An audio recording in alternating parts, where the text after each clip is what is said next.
Hello everybody and welcome to another Genshin live stream. How's everybody doing on this wonderful Saturday?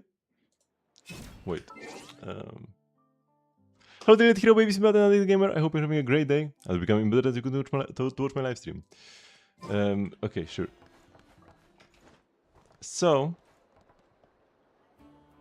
Sorry, I was being distracted just before the stream. So I'm still trying to gather my thoughts. Let's start by doing some dailies. We still have a lot to do. There's also like a new event, right? In addition to the big one, yeah. And this one has only 8 days to... We only have 8 days to complete this event. While the Sun in Summer Fontaine had 23 days. Oh yeah, wait, today we are gonna be doing quickly bosses as well. I do have enough resin for that. So that's good. Yep. I just remembered. Right before you asked. Or like right before you reminded me. So yeah, the Stygian period is over. I did remember to spend all the resin I had yesterday. Didn't get anything impressive, unfortunately. So my Sandrone is still kinda relicless.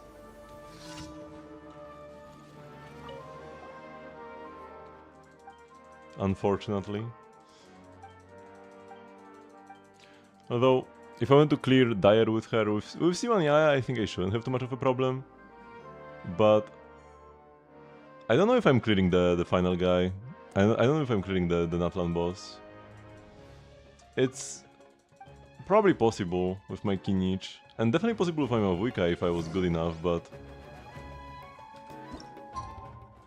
I don't think I am. Or at least I don't think I feel like trying right now. So I might pass on this Stygian once again because of Mavuika.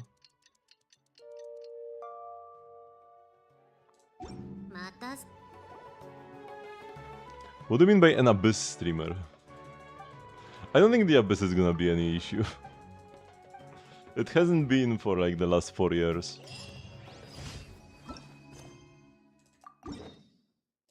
Oh! The other 3 days are all here.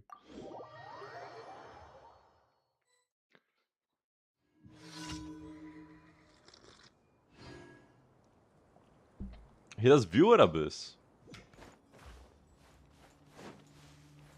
So did he get like a particularly horrible account, or was he struggling on his own account?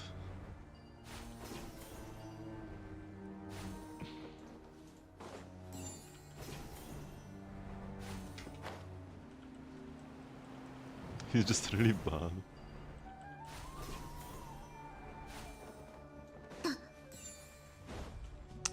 Could I do this while... I think I can complete both of these dailies at the same time.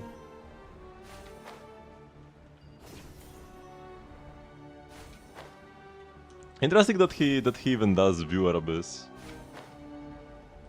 In that case. I mean, there are whales that ask people to do Abyss and stuff for them. Which is kinda strange.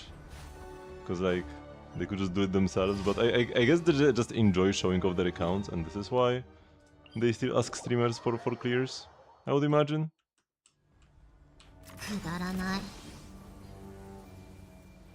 I know there are a lot of people, but I would imagine that, like, you know, most streamers who do viewer Abyss would actually be like above average in their skill level to be able to actually offer something to the players. But I guess the players who watch might also be like way under average, so if the streamer is under average as well, but only a bit, can still offer some assistance.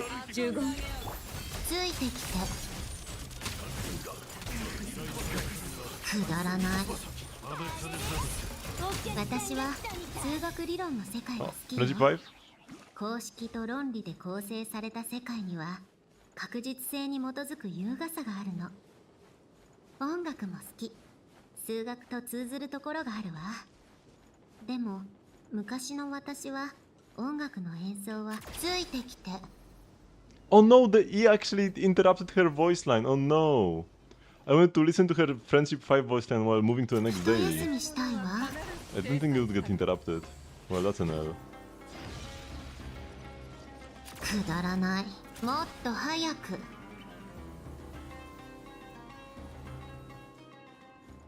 Like I'm kinda ideologically opposed to doing viewer.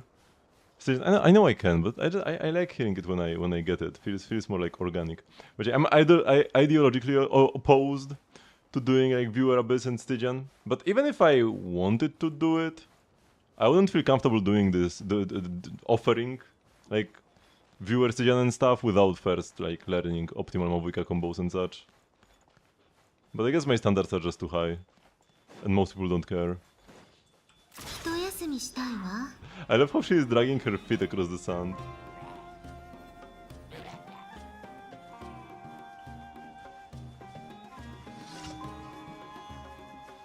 Nah, I would rather stop streaming than do viewer Stygian. And not because like it wouldn't be fun or anything, but because I feel like it's a bad idea to give your account over to randoms online. それ。 Incredibly bad idea.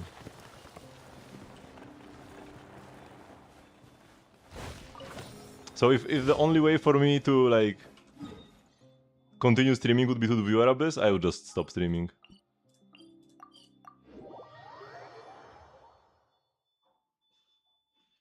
こんな日は来い。ようこそ。無事今日の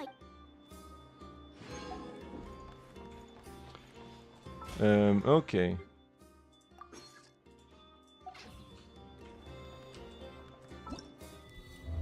Even in other games, I mean, there is no difference.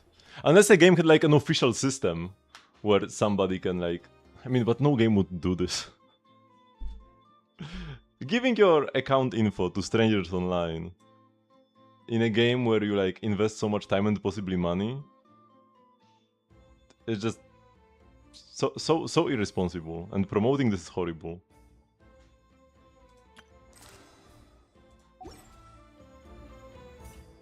Still help with co-op, I could do that. If somebody wants to do menacing co-op with me, I could.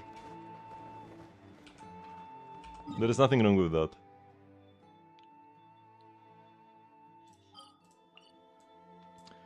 Fields awaiting harvest, however, let's go...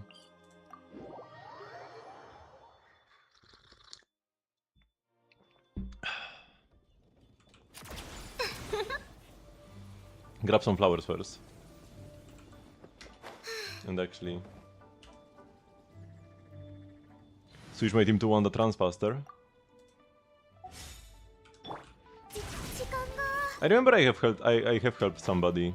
Maybe it was X. Yo, it's X. So I've already done menacing co-op with a viewer before.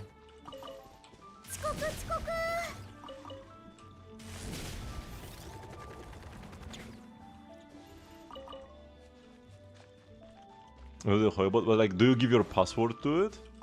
If so, then yes. Then it is a bad idea. Yes, okay, then it's like a horrible idea.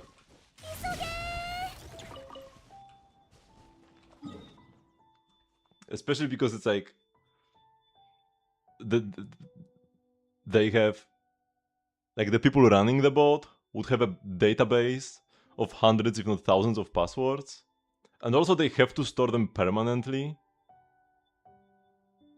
So like, at least with a streamer, if you are a responsible individual, you can change your password to like a dummy one, give it to the streamer, and like change your password back. Or just like change it after giving it to the streamer. If your password is random anyways, you just give your current password to the streamer, they do your Stygian, you change your password. And like, it's okay. Probably nothing bad is gonna happen because of this unless the streamer screws you over live on stream. But it'll be kinda disastrous for them. But if it's a service that needs to keep running and like keep logging into your account and you need to keep the password the same, and then people will be like, oh, my account got hacked!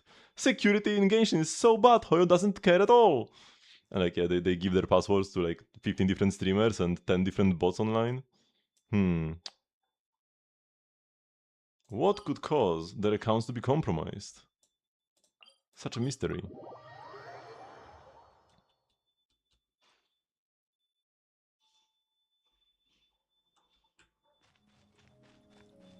Just don't give your password to people online. Especially if you spend money on the game.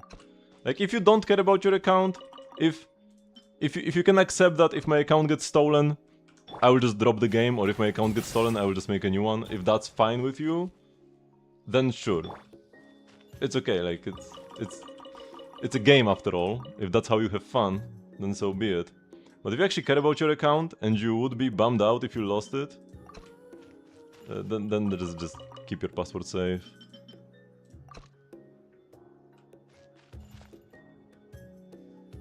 Do you need to change? You will need to change your password. Because there is no guarantee that they will remove your password from their databases. Oh, wait, there is one more plant here.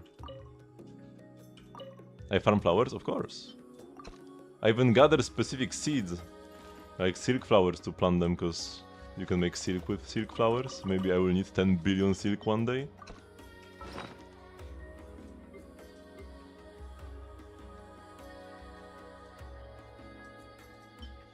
Got 5.7k silk flowers.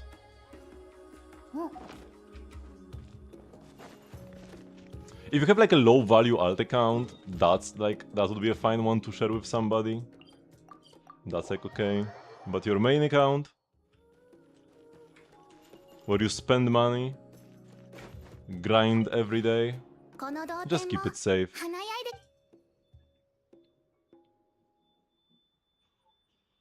Do you need verification? You only verify like once, and then you can just keep logging in. Like, I don't need to verify every day.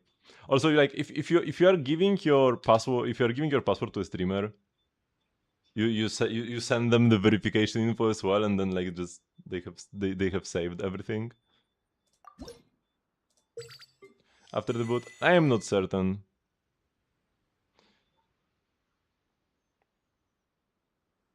Cause like, you gave them the verification once. Does it actually reset if you remove the service? I'm not sure.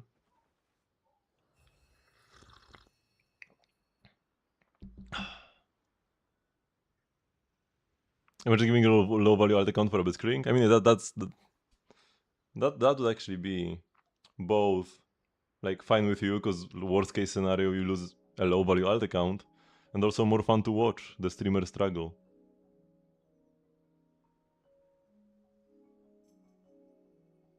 It says 3 Android bots are logged in. Also, you have like a list of all all like devices that are currently verified.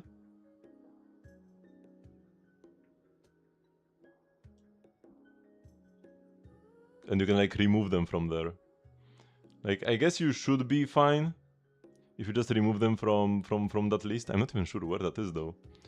But there is always a risk. Also, the worst thing, like, if you have a unique password to Genshin in your email, that's fine. But a big issue that also happens is that people will have the same password to their Genshin account and like their even more important accounts, like their Gmail account or Microsoft account or whatever. And they never change any passwords. It's like way back in the day, when I was a fledgling little streamer, I did used to log into people's accounts sometimes. Before we had Enka, trying to review characters was pretty annoying. Because all you could do is like use the inbuilt function. All you could do to review people's accounts would be to go to like your friends list, check information and view the characters here. That's how I used to do reviews. I was like go through the artifacts one by one and such. So yeah, back in the day, I have logged in to like a viewer or two's account. And they had like a very bad password, so I'm like, I thought, okay, they must have changed their password to like make it easier for me to log in or something. And I even reminded them afterwards, okay, make sure to change your password now that you like gave it to me. You never know who could have gotten the password. Also, I don't even know. I think we didn't even have the two-factor authentication back then. It was even easier to get access to somebody else's account. And then they asked me again like a month later, and they still had the same exact password. And it's not like they changed it back to it. They never changed it in the first place. I could have logged in at any moment and taken their account from them. And I wouldn't be surprised if also their email had the same password.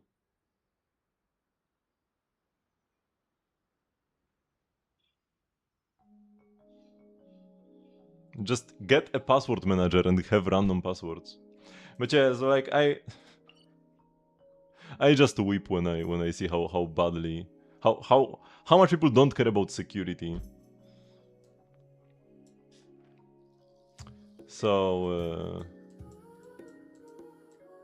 what do you mean cookies? Your cookies, nothing's gonna happen to your cookies. You're just gonna have to like relog. Like sure, after you change your password, you'll probably have to relog.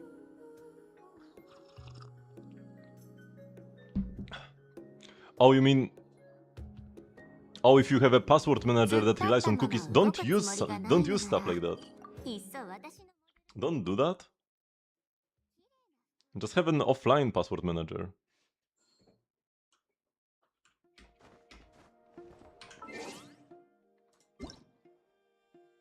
Oh my god, that's out of mail. Can you sell your Genshin account? You would have to give up your email address as well. But you can't buy TOS. Like, the person buying your account would probably get banned. Eventually. But you would have to give up your email address as well. Web event rewards, daily check-in, web event rewards. Sarah's birthday. This is her 5th letter to us. I'm attempting to make change. For instance, I have begun using verbal praise to commend my subordinates when they meet their training objectives. Did he like beat them up before as praise? Invite my friends over rather than engrossing myself entirely in maintaining the statues of Her Excellency the Almighty Nerukami Ogusho, God of Thunder. And we also had Hutao's birthday. What web event is going on right now? There is a Miliastra web event. But it does give you some Primo Gems. It does give you like 60 Primo Gems. And recommendations, I like Keepas the most. Like this. Wait, is this how you spell it? Yes. Keepas 2 is what I use. I even have I have an Android app. And I have my password database set up so that I can share it between my phone and my PC. So I can access all my passwords on my mobile phone as well. This is very convenient because sometimes you will need to log in on your phone, and like if you would need to type a 20-digit long password full of random numbers and special signs, like yeah, it would take you ages. So being able to access my passwords on my phone is very nice. And on my phone I use an app called Keepas to Droid, I think it's called.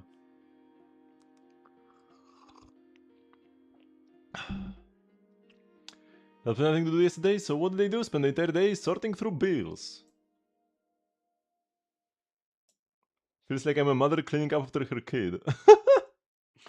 Zhongli's Hutao's kid. Okay. I'm sending a bill your way too. Order placed 1 cake, destination Wangxing Funeral Parlor for director whose birthday bash. Cost 1000 mora, payment date to be determined. Are we actually gonna have to pay? Just 1000 mora for a cake though, that's pretty cheap. I can pay with like the event rewards. Or whatever that 1000 mora was. And what do we have here? Update summary. Subsequent events.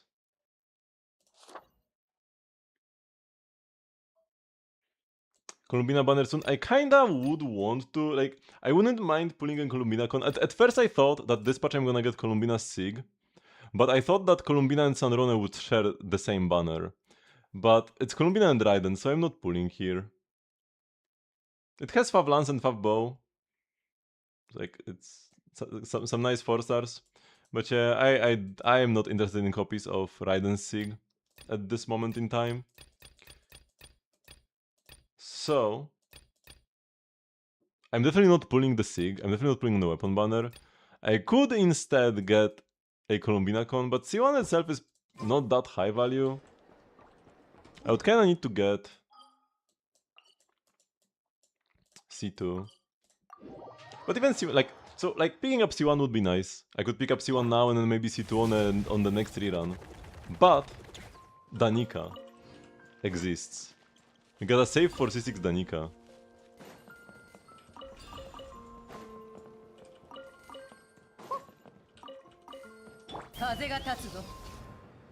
I might be able to be an Ellen Joe main in all 3 Hoyo games.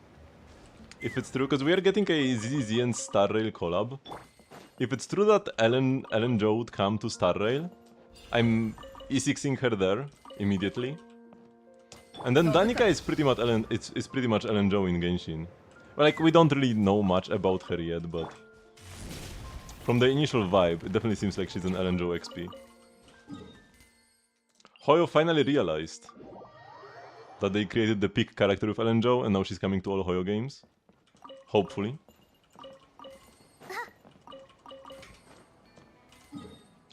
Would be a beautiful day.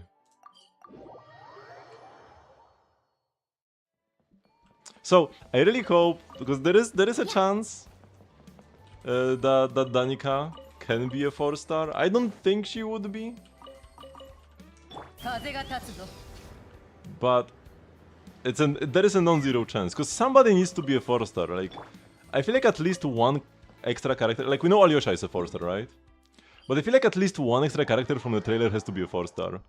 And pretty much the 2 main candidates would be the Micha or whatever, the blue-haired guy, the blue-haired little boy, and Danica. Also, there have been some sus leaks saying that Valerie, the Duke of the North, might be a 4-star. So I guess that would be like the 3rd candidate at that point. Like, one of those 3 kinda has to be a 4-star, I feel like.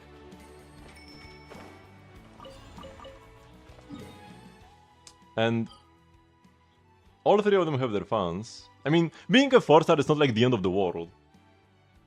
I usually like it when characters I like are 4-stars, because I can easily just max them out C6, and a C6 4-star is often better than a C0 5-star. Now it also depends, because you might be like Yahoda and just be perma-bricked no matter what con, but you can be like Prune. Or Alyosha, who are actually pretty great characters at C6 and the best in slot in their teams. I want to go to Fontaine. But for my #1 favorite character that I would like to C6 if I could, if they are even if they are a 5-star, I would like them to be a 5-star.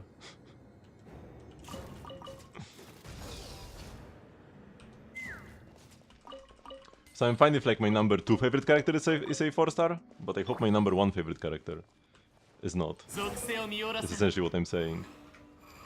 Oh, I pressed spacebar too much. Fortunately, in Star Rail, I do not have to worry about whether Ellen would be a 4-star or a 5-star. I mean, if Ellen Joe comes to Star Rail, she would always be a 5-star anyways, because she's already an S-rank in Zenless. But there are no 4-stars in Star Rail, so there's nothing to worry about. Even if an A-rank from Zenless would come to Star Rail, they would be a 5-star. They would be a 5-star for sure. A lot of people are hating on Star Rail for having no 4-stars, but honestly, it really, like, the one issue with no 4-stars is that the 4-star pool in like banners is incredibly stagnant.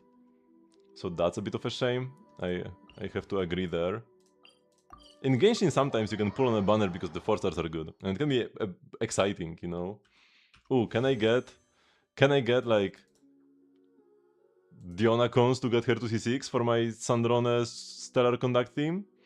That's cool, you know, extra excitement when pulling, and you don't need to hit the 5-star PT to get something good from a banner. In Star Rail, you don't get anything good from a banner unless you hit PT, or like, just get a 5-star. Because if you have played for more than a year, you have every 4-star maxed out and there are no new 4-stars. So that's the one shame, you know? I feel like they should try to do something to make just pulling on a banner more exciting. Like, give us something else to get on a banner outside of just the 5-stars. Even if it's just some like mats or whatever. In a lot of gacha games, when you... I mean, I guess in Hoyo games you just get weapons, you get garbage weapons as like the standard pulls you get. If you just do a single pull, you're most likely to get a garbage weapon. So like you get weapon EXP by pulling, but it would be cool if you could get more than just weapon EXP.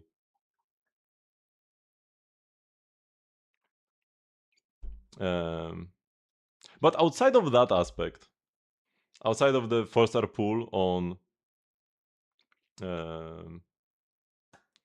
outside of just the 4-star pull on banners being incredibly stagnant and unexciting, I feel like not having 4 stars is actually good in Star Rail.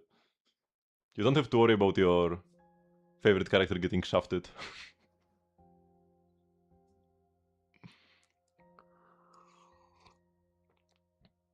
Hello Lexor, you don't mind getting a random fragile? Yeah, that could be a thing. That would be more like a 4-star pull, though.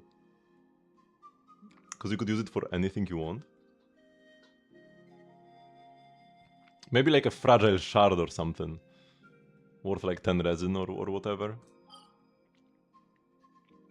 As the 3-star pull.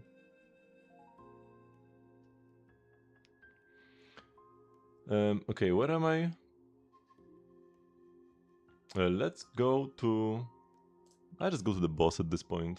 Actually, no, it's a bit too early for the boss. Let's still go through Inazuma.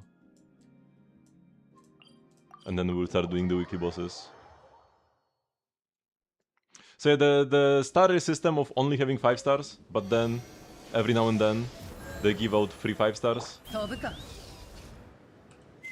For a consistent player, it's actually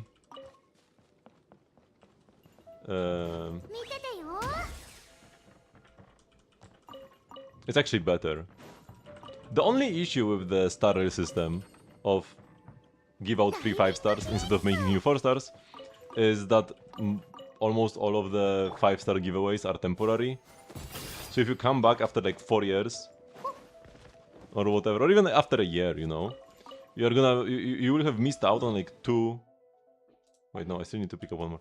You will have missed out on like two 5 stars for free, or even 3, 2 or 3. You will have missed out on 2 or 3 5 stars, and like you get nothing else outside of standard return bonuses. While in Genshin, if you come back after a year, you can still pull the 4 stars that came out in that period fairly easily. I mean, you kinda gotta wait for their banner, but it will come eventually, and you'll be able to pull for a new 5-star while getting old 4 stars that you missed out on.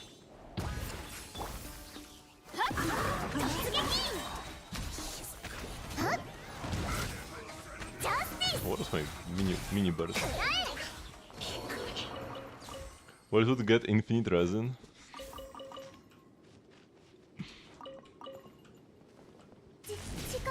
Maybe there would have to be limits, like per banner.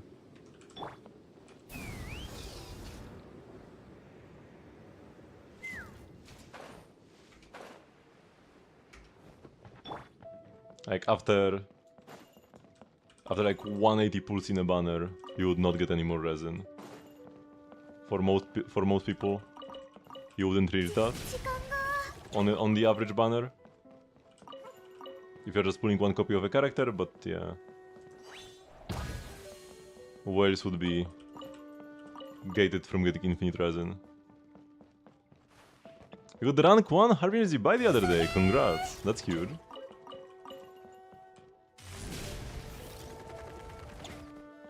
I'm gonna shoot for number 1 Danica when she comes out.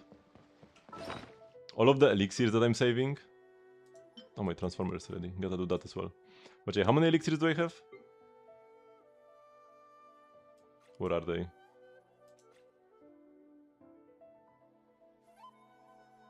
Not here. Where are elixirs? I guess I could just open the crafting menu.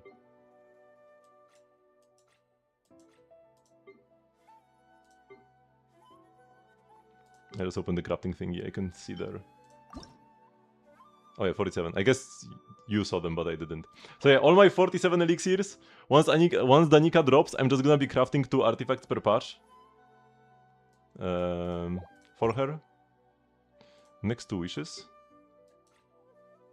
Oh, here they are, yeah. 47 elixirs, 48 Dust of Enlightenment. So I'm just gonna be crafting 2 artifacts per patch, because that's the limit. And then, if I get any good pieces, I will reroll them until they are good.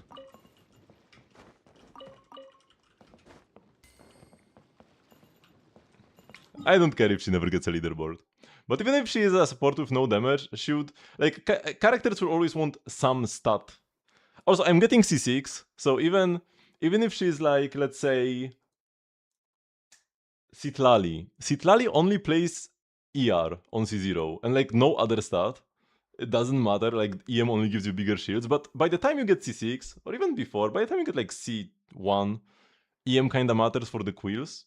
So, by the time Danica is C6, she'll want some kind of stat, right? Other than ER. Gotta be, even if she's a support that deals no damage. Lama C6 is busted, but that's like a separate thing. I mean, even for any Star Rail, yeah, so like I have... We don't have Akasha in... for Zenless, but we have something that's kinda close. We have the Zifei. This is just a substat counter, essentially. They don't care about like your stat balance or crit rate overcap or anything. But I have a number 5 Ellen currently. I have like 4 perfect discs and the other 2 are almost perfect. The issue is that those sets suck. Woodpecker Electro is not a great set. It's a 1.0 set and Ellen just never got anything better. Also, am I still number 1 EU? Okay, yeah, the people above me are NA or IJ. I'm still the number 1 Ellen EU. Also, one important thing, like I said, if you look at my Ellen, I have 73 crit rate. This overcaps already with her like gear and such. The number 1 guy, he has 80 crit rate. So he has 8 extra crit rate. He is 2 subs above me, right? I'm 43, he's 45. But he overcaps 8 crit rate. And 1 sub in Zenless is like 2.4, right? I'm pretty sure 1 sub is 2.4. So the subs he has above me are all overcapped. If there was actually an M6 or even M2, like M2 is the one that no, M1. M1 gives you crit rate. If there was an M1 Ellen leaderboard, M1 P1, so engine with her Sig and with her M1, so the first dupe, I would be above all of these guys. Because they all overcap crit rate like crazy. This guy, I mean, he plays a different weapon. He has 92, but he plays a different weapon. He would still overcap with M1 though. M1 gives you up to 12, so he overcaps by 4. Less than this guy though, because this gives you like 20. So he overcaps by 12. He overcaps by 4. He also plays a different engine. Does this give you crit rate? He might not overcap. Also, he's M0. So this guy is legit. Boo is legit. And then this guy, Eldritch, overcaps by 12. Oh no, he's M0. Okay, so he's legit as well for M0. So yeah, Boo and Eldritch are legit, but they would overcap at M1. So on an M1 leaderboard, I would be number 1. If you actually needed to own M1 for that. The first dupe. But yeah, so I used to farm her discs like crazy. That's why I have so many perfect ones. But I kinda stopped because like she's almost perfect already. And these sets suck. I'm waiting for a new set that's actually good to come out. I'm hoarding the mats like crazy for crafting discs. And once a set that's even like 2% better than this comes out, I'm gonna craft 1 billion pieces. Okay, let's do weekly bosses. Let's not keep you waiting.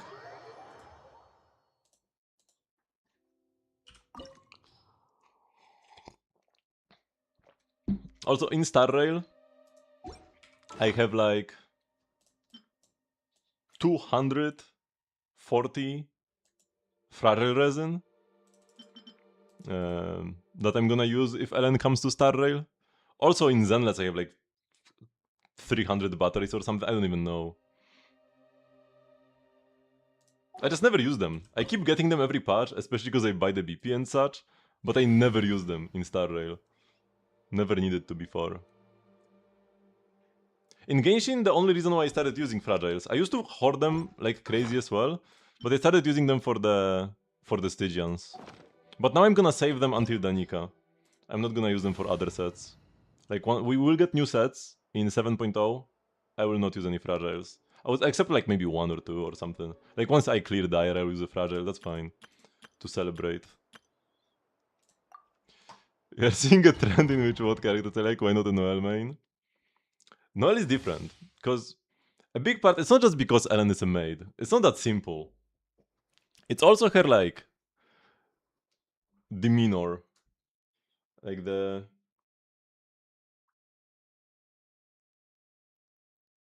reluctancy to do her job. It's like a maid that doesn't want to be here. This is the character archetype that I like more so. Oh, they started hitting me.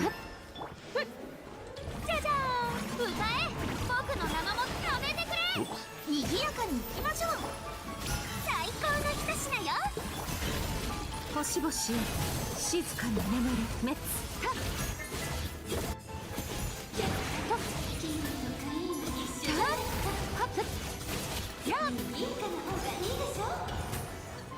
Oh no, don't kill him, don't kill him! Too early! It's whatever. A brooding grumpy maid? Not... I mean... It's not like she's grumpy. I mean, she kinda is. She strikes the perfect balance. That's the thing, you know? アリスさんじゃないみたい。よくやったね。でもまだだよ。ここからは Sandra is a fake maid, like, in the first place. She has the outfit, but she's not a maid. 物を直視すれば断りが見える。 And like, even though Sandrone is kinda close to like that archetype, she just doesn't... I like her, but she's not even like in my top 5. I don't know.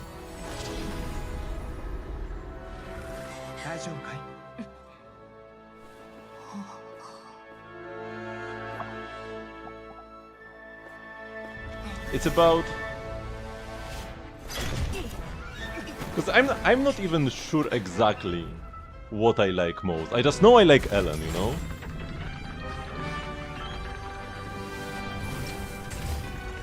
And the personal favorite... I mean, yeah, I do like her new outfit more. So when people were... I think what I was saying is... People were complaining that... Like, who is the new outfit for? Who would prefer the new outfit? And like... Yeah, I actually prefer the new outfit. It's... I am the fun being serviced here. So I like Sandrone. She's probably in my top 20 characters. But I don't know. I wish I liked her more. Kinda. I wish she was like my top 3 favorite character, but she just isn't. I'm not even sure why. And it's like I don't like her. I like her quite a lot. But she isn't even my favorite Harbinger, because that would still be Wanderer. Wanderer, my goat. I've seen the walk cancels scare with attack speed buffs, yeah. I'm just tapping. So I'm gonna C6 Danica before I C6 Durin, yes. I don't know if I'm gonna be C6ing Durin, we'll see. I didn't pull any extra cons on the rerun. I'm definitely getting C2 Nicole for my Durin teams.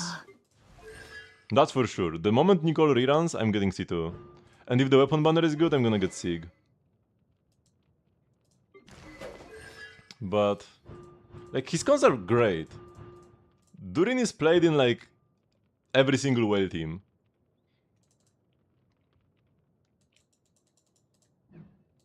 But, I don't know, like, it's a lot of pulls. Danica takes priority.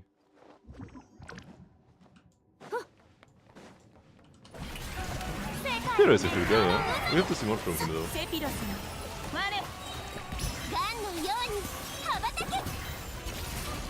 Where is the king? Oh, in Narnia. Wait, where is he? Here he is. We are killing the queen first, unfortunately. Oh, but he's not rezzing. Oh wait, he just ignored her. What? Wait, what happened? Bro just didn't care? You know you're supposed to res your queen, bro. What happened? Normally when you kill one, the other becomes giga tanky and reses the dead one. He just didn't care. I guess he was stuck in an attack animation or something. I've never seen this before though. Weekly bosses in Stygian when? Oh, that was easy. He was tired. They trivialize every bit of content. I would not mind trivializing one Stygian boss per cycle, to be honest. Oops. Like, if I had 3 Giga Whale teams, it would be boring, but being able to just say no to the most annoying Stygian boss, that would be satisfying, actually. Screw you, Secret Source Automaton. Just get out of my way. And then we can enjoy ourselves with the other two.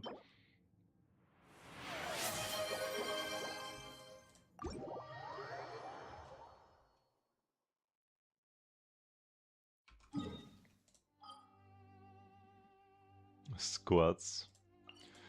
Okay, let's do the squads before we go beat up to Torres.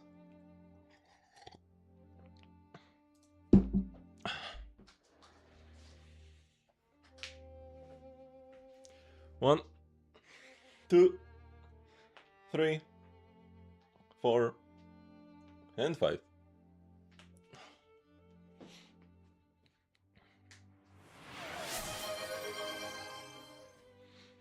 Have a good rest of the stream. Thank you very much, Lexor. I hope you'll have a tasty dinner.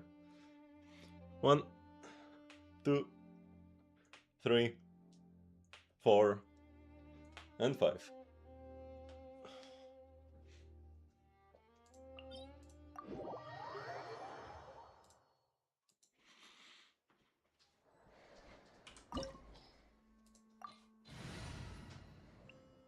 Okay, versus this guy.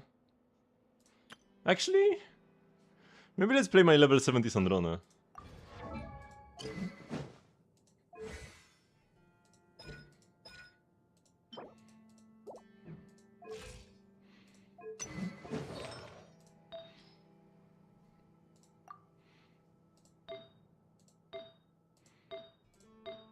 She's not like that bad. Oh, I got a double crit flower apparently. No attack percent, but maybe if it rolls all crit, it is gonna be better than my current piece. Nope. This one plus 8, still no crit. It has ER at least, which is not like worthless. This is crit damage attack percent. We are giga coping at this point.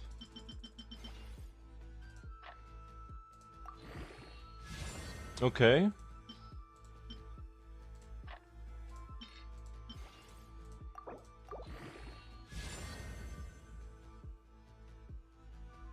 Seven 7.0. Oh, this is actually gonna be an upgrade. Like one more roll. Double bonus. Attack percent is, yeah, like that's pretty low, but that's a good stat. Just not flat attack. I'm fine with ER, just don't roll flat attack. Honestly, flat attack might be better than ER actually. So maybe just don't roll ER, just roll crit damage and then we know it's best. Just roll crit damage, so they don't have to wonder. Hello, Shivermy Timbers. This might have been the worst roll.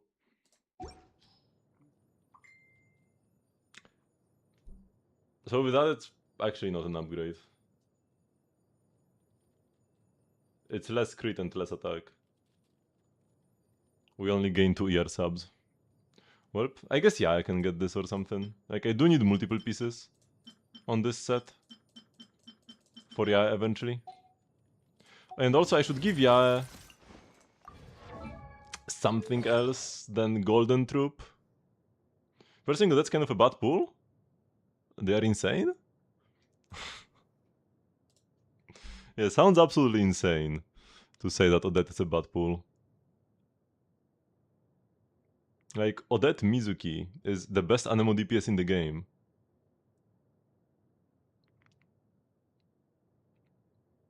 It's Odette Mizuki Cryo Traveler and like who? Sucrose or something? Who'd even play in the last slot? Maybe like a Chichi? Or Alyosha? Who's the best final teammate for Mizuki actually? But yeah, and Odeda is kinda needed for that. The argument that Cryo Traveler exists makes it less necessary. Cryo Traveler, so there are two things. Number one, you just play both. Number two, Cryo Traveler is only real in Stellar Swirl teams. In Stellar Conduct teams, he can only be an on-fielder. He kinda doesn't do much as an on-fielder in Stellar Conduct. He's a similar brick to Sandrone right now. Like an off-field Sandrone in like a Rio Desert team or something. Then I get nerfed a tiny bit, but it doesn't matter much. He's a bit less busted now, but still pretty insane. Do they have a link for the Citlali emote? Wait, let me... I did change the name of one of them, because actually there are actually two emotes. I added another one. I think it was like this? No. Oh, I did the typo. I can type Citlali. Ah, here we go. So one is like regular and the other is fast. It's not showing up. Oh yeah, here it is. And let me see my recently added emotes.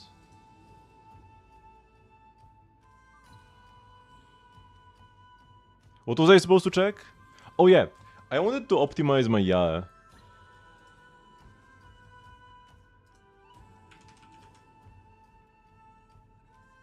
And it's also laggy. But here we go. So that's the first one. That's the like slow-mo one. And this is the fast one.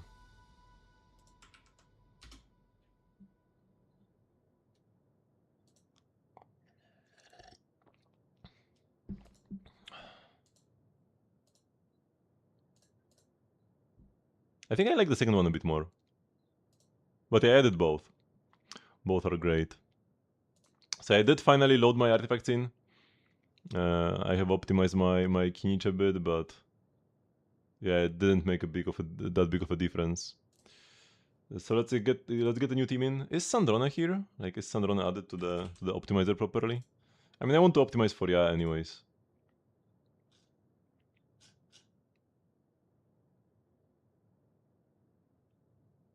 Does she just have no toggles? Maybe. But it seems like this passive works at least. But yeah, Ya, Chichi, and who? And like Esco? I think I have Nicolo right now in my team. It's actually a big difference whether I play Nicole or not.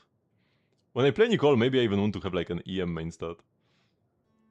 Probably not. But maybe. It's a possibility. And with Esco, we definitely just stack attack as much as possible. Because Nicole's attack buff is pretty nice. Oh yeah, ideally I would switch Celestial Gift.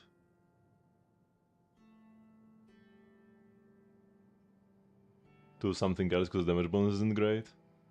Oh, it doesn't even work fully. I only get Pyro damage bonus. Yeah, the set is useless. Whatever. I mean, she's getting replaced next patch anyways. The fourth slot is the first one to be replaced. And then you replace the Chichi slot. So you replace this with Alyosha and then replace Chichi with Odette. Can play 6 Diona. 6 Diona is fine. Her buffs are actually like better than Chichi's. But she only buffs the on-fielder. And the Yae deals like at least a third of the team's damage. So it's a big shame to not buff Yae at all. That's the biggest weakness of Diona. But she's okay. If you don't have Nicole or Esco available, playing like Diona or Beidou or Sucrose, those would be like fine characters to play in the final slot. So yeah, which revelation? Polestar Field.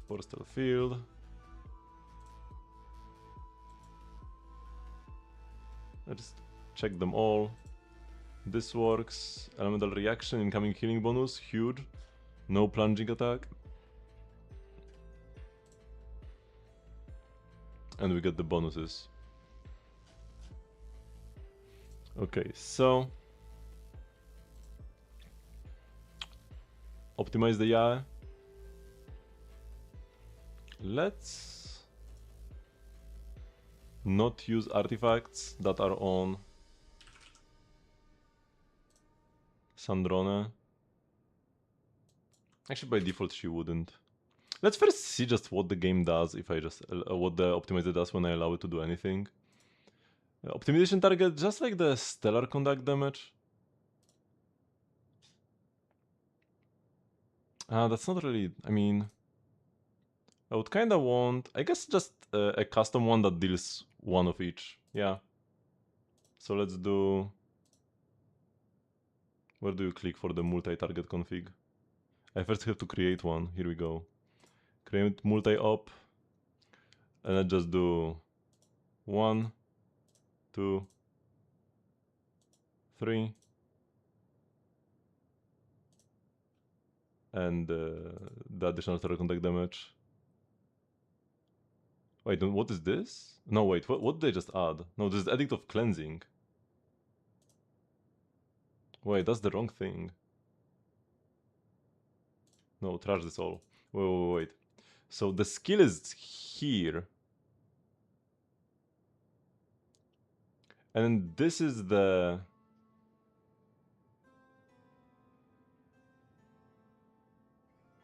Or is it the same damage from this and this? Wait, I need to actually like read her passives.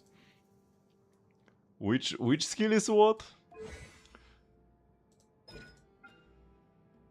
So these are the regular skills. And I guess I get 2, 3, 4 now, right? Oh no, it's C2 that gives you extra levels. Yeah, so I get 1, 2, 3 from the skill. And Edict of Cleansing is... extends the duration.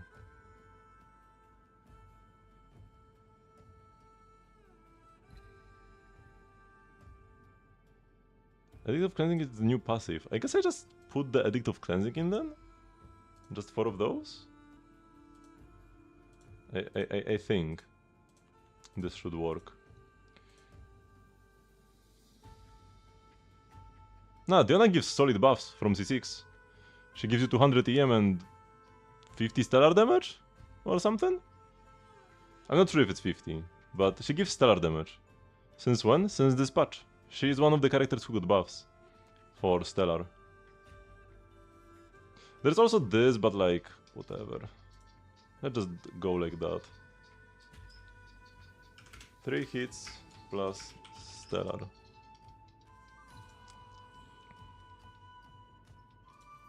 Okay. Let's select this as my target. And let's go fewer threats so that my stream doesn't lag. And let's see what the optimizer cooks up. Oh, it's actually gonna take a while. Because it's pretty complex.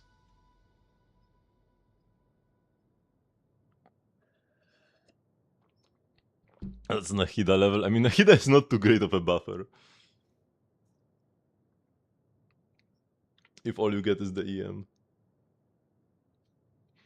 Actually, wait. Let's cancel. It's definitely not electro damage bonus. Whoops. Wait. It's gonna be attack or EM here. And then just make it crit on the hat. Yeah. On the Suns, let's make it attack or EM as well. This will be slightly faster now. Noticeably faster.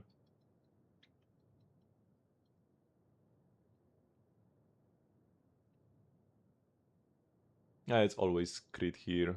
No need to look through attack hats. Or EM hats. Or electro goblets.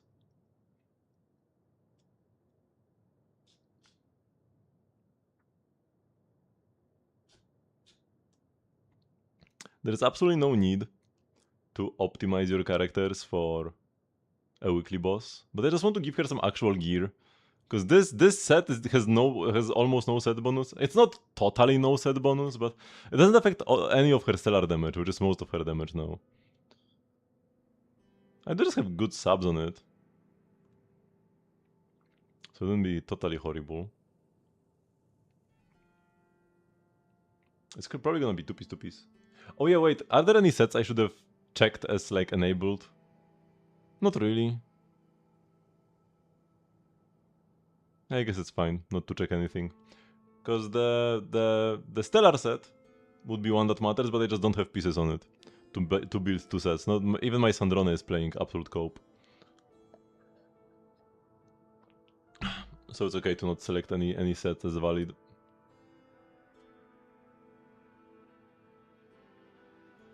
Like everything is allowed, but none of the 4 pieces are checked as working probably.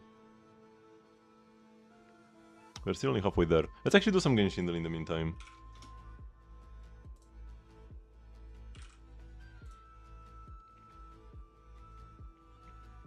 Way before 3.4? Surely it's Eula. Still below 1.5 from Mondstadt, so probably a 1.0 character. Let's go Amber. It's not Diluc, so it's probably Klee. And Klee does use Andrius, so it checks out.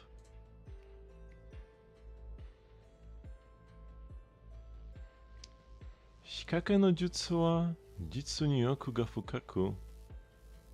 Kyomi no tsukinai gijutsu de ari.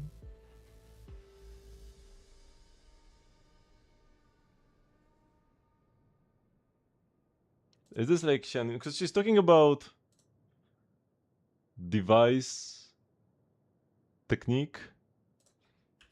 It's gonna be like Xianyun, no? Yes, thank you. I don't have to read all of this. Is like Layla? No. Molani?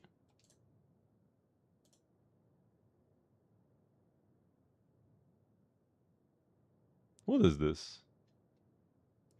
Shiguin? Radiant Psalter. Should be Dahlia. Okay, sure. We just played him, but yeah, I finally got him. It's like I lost here. Is it Dahlia again? No, it's Barbara. He would fit with the Hydra one as well. Only by the third one, you know it's not Dahlia. 86%.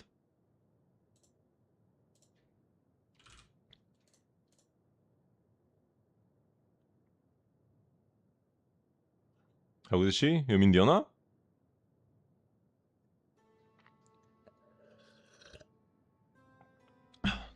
Her buffs are pretty stellar, but she can only buff one character. She only buffs the on-fielder. So she doesn't buff your Yae, or in the future she doesn't buff your Odette, only Sandrone. And stellar teams rely on sub DPS quite a lot, so that's where Diona falls off. Also Circle Impact is pretty annoying.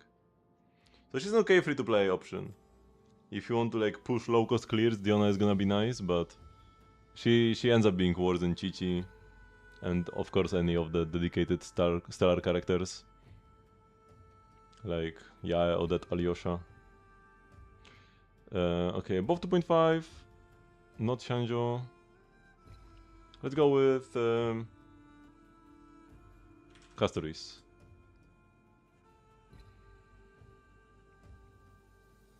Maybe it's Midamos? Nice. Okay, by now it should be done. What do we have here? Yep, 2-piece, 2-piece. Wait, 2-piece, 2-piece this? 2-piece, 2-piece Golden Troop?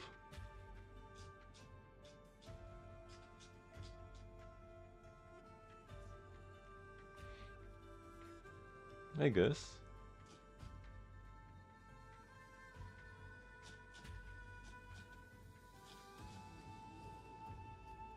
And... oh no, this hat is on an important character, but like these pieces are free. This is on Aloy, this is on Yao Yao, this is on Shinobu. These are free for the taking. She just wants my... Inafa hat every single time, but yeah, we can get a different one. And my Fischl Sons. But yeah, 2-piece, 2-piece. So let's filter for the Glad. Oh, the Disenchantment in Deep Shadow is already one of the recommended sets for her. So the Alloy piece has some EM, that's nice. The Yao Yao piece for some reason. Man, that's a banger. For the Suns, she wants the Fischl Suns. Do we do this? Do we steal from Fischl?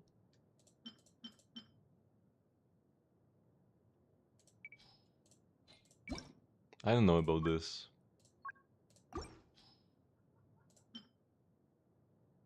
It's a banger piece, of course, because it's on my official. Oh, because I have EM Suns right now.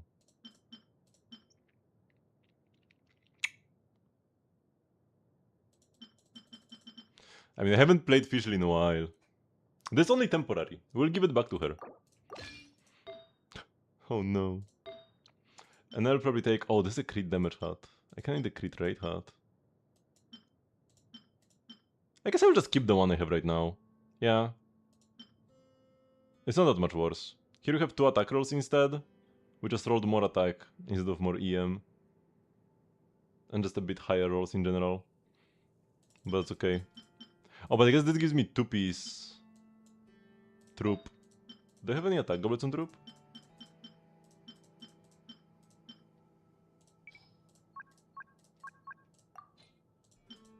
Not a single one, actually.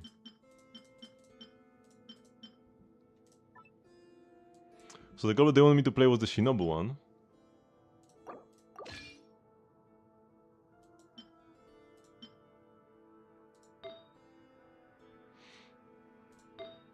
So now we just have 2-piece and that's it. Not even 2-piece. But that's okay. Maybe we could switch here. Is this even an upgrade? I get an extra crit sub but I lose 2 EM subs? It probably would be an upgrade.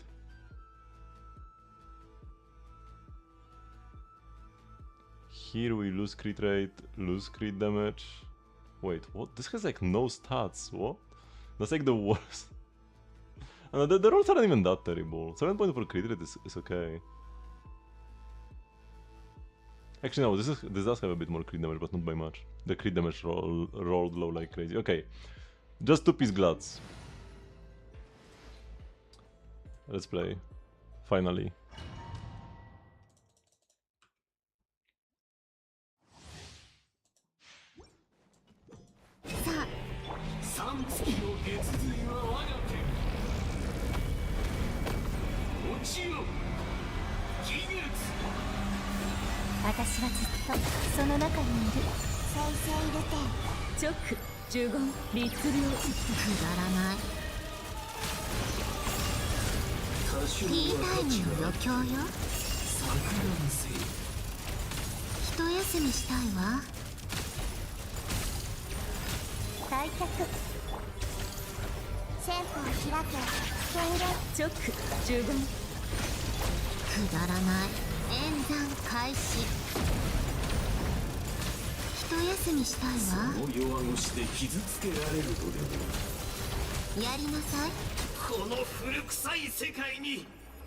A bit slower than my main teams, but we still did fine. We got the restraints! Wait, I don't care about them anymore though, I have got 18. But I needed them in the past, so it still feels good to get them. Instructor's Cup, nothing.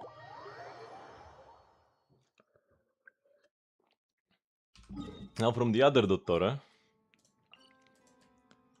we need the resin for sure. We've got like 0 of them. And I still want to level up my Nichols burst as well.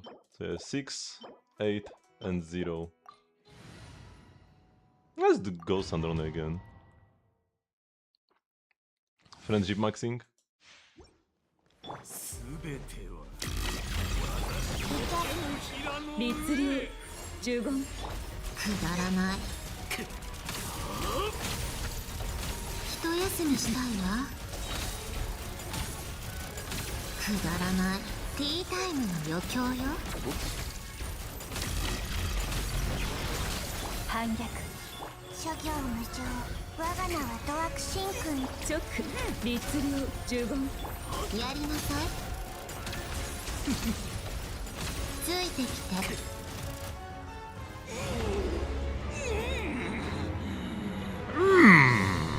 Dottore noises.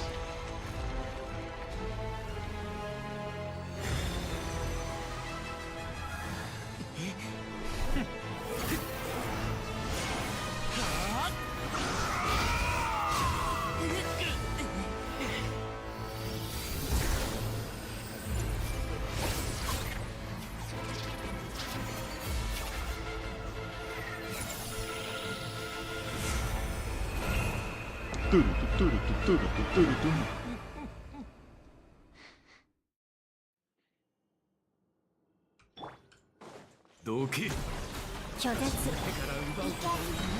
律流呪言いけるわね。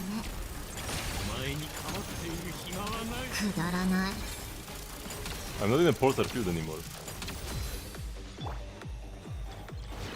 退却諸行無常律流チョック呪言いけるわね。ついてきて演算開始。くだらない。ついてき Okay, て finish this now. 新世界が He just really doesn't do anything in the second phase.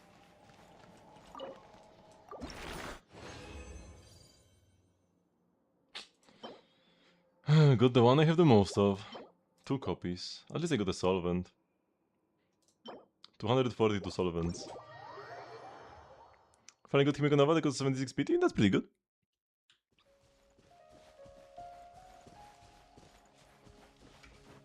Congrats. ほら I lost my 50-50 on Himeko, but I lost it early. I lost to Verd at like 40 PT or something? それ Or maybe even slightly earlier. And then got the guarantee at like 70. Not the worst.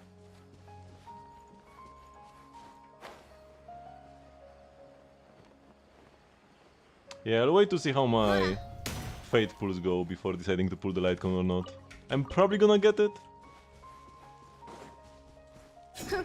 But I'm not sure yet. それ Especially if the... Like, we know we are getting a Zenless collab in Star Rail. And if Ellen Joe comes to Star Rail, I'm obligated to get her E6. So I have to save for that possibility. Okay, let's go to Sumeru to grab some artifacts.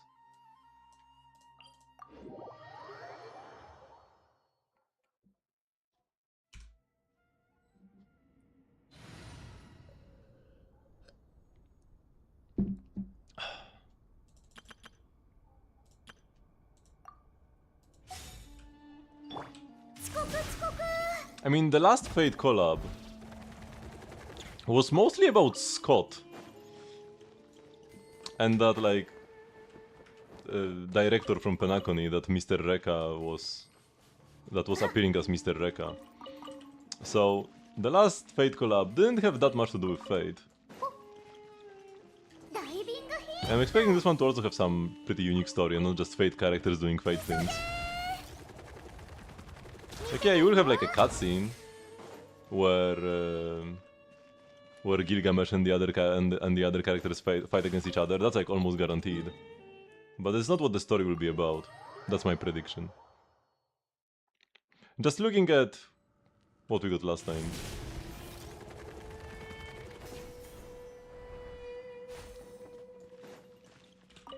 Like, yeah, that's what I'm saying. The director that Rekka was...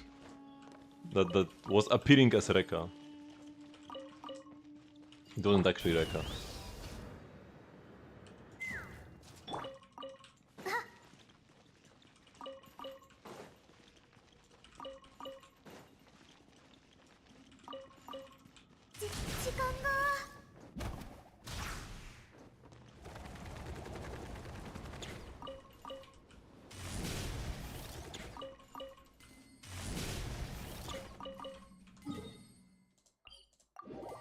Unfortunately, this event cannot be about Scott, because he's dead currently.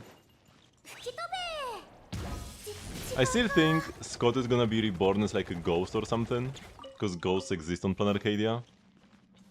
But for now he's still dead. Or what if Scott is reborn during the Fate story actually? Ooh. That could be a good moment to bring him back.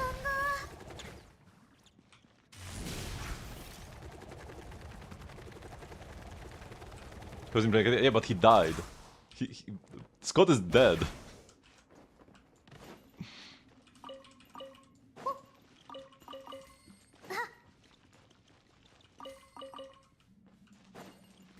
Yeah, he could be a servant or he could be a god. You don't even need fate logic, you just need planar Arcadia logic.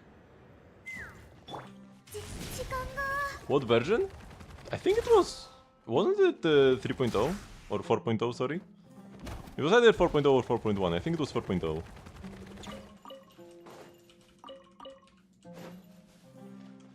And then we even got a follow-up world quest. Where you can investigate his death.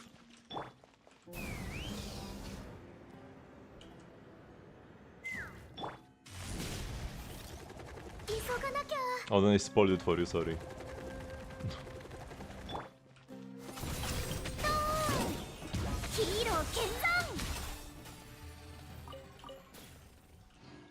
He will meet his bargain, he's owing. So yeah, it could be about Scott still. Either he gets summoned as a servant, or he's reborn as a ghost on Planar Arcadia and appears like that. 手伝って頭突きヒーロー見参 I would even be willing to make a bet that Scott will appear still. As a heroic spirit.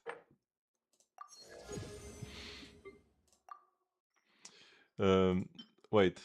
Vagrancy, right? Did I pick the correct one? Yes, thankfully. Was too lazy to check. I should spend the rest of my resin on this guy. We will get 6 mats from the story, but I still need more than that. I still need 10. Hopefully we get a 4. If we get a 4 drop, we save 40 resin.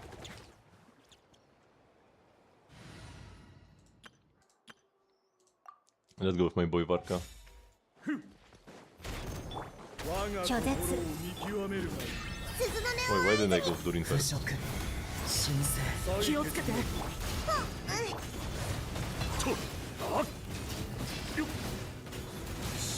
Yeah, no, that's damage. しっかりつ Not いて this こい level, よ this level 70 Thunder on a Pew Pew. Hello, Sayonara? We only have 2 more chances to get a 4 drop. It's starting to look pretty dicey.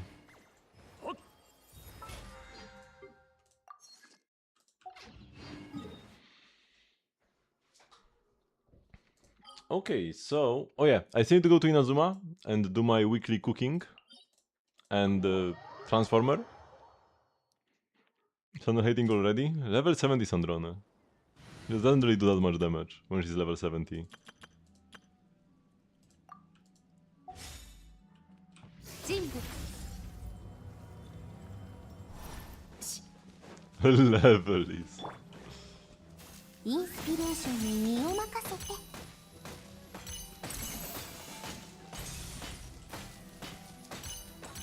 Okay. It's positioned properly. Transformer gets completed faster anyway, so we don't need to worry about positioning it between stuff. Pine cones are running out. Slowly but surely.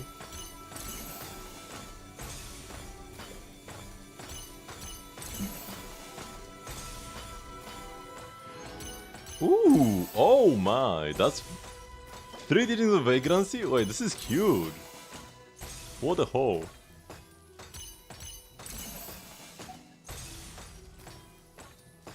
Nah, I can do this faster than that. 悪くな I いわ don't need to recast any skills. Like this is getting completed as I'm setting up my transformer. Because it's all about the Esco cooking, because that takes longer. The transformer is being completed for free in the meantime.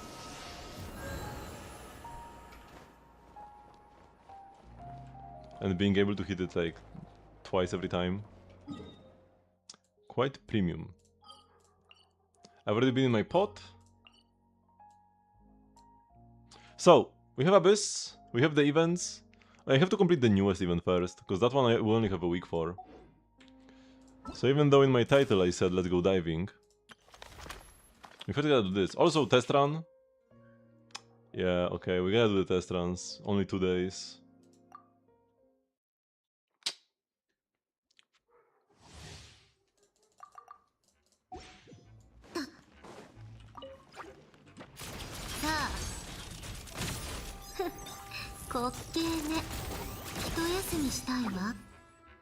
Okay, tutorial wasn't too bad. You know, that's a pretty premium team. チョック立立戻れ行きたまえ Actually, it's not gonna be C6, the bird is bad. やりなさいくだらない一休みしたいわついてきて I missed at least 100 pulls worth of primotes. I have definitely missed more than 100 primotes from missing the trials. That's for sure. But I don't think I missed out on a 10 pull. 10 pull would be a lot. Maybe I missed out on like 2 pulls, maybe 3. Worst case. Oh no, we gotta do the running. By the way, because I have to do the Citlali, that means I missed out on her before, right? Because it would auto-complete otherwise?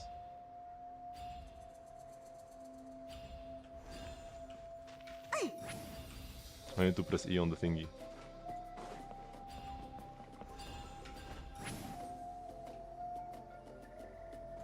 It's actually faster to use Sayu than to use Citlali. Wait, where are we going? Oh yeah, here. Okay.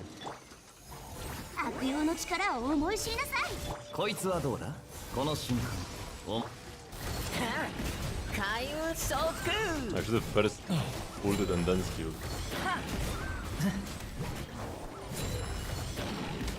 ほっや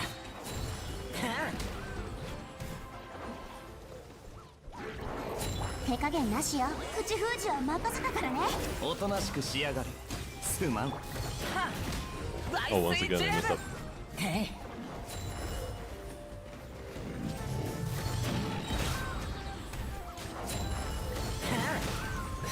What just happened to me? 悪用の力を思い知りなさいこれこの瞬間お前天才出番だ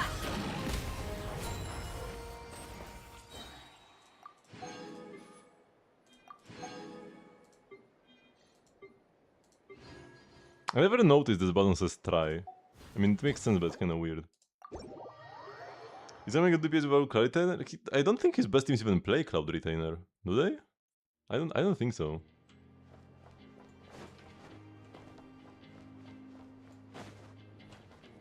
So he does not need Cloud Retainer, but he absolutely needs his C6.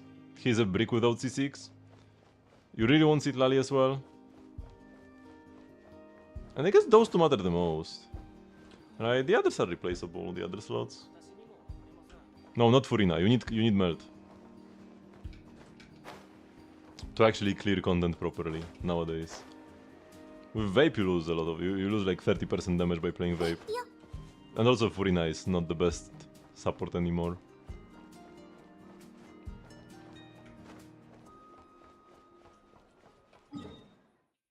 Like I said, Melt, gotta be Melt.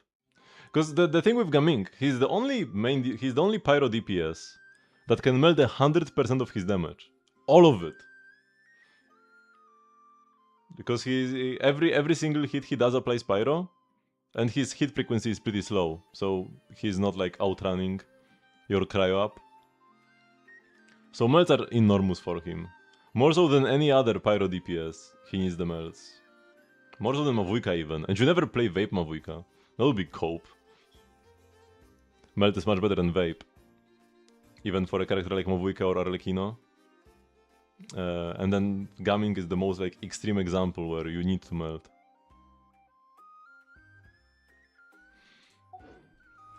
Okay, trials done.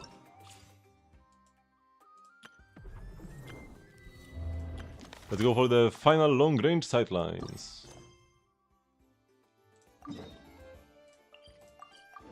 I'm gonna struggle to do everything on time this patch.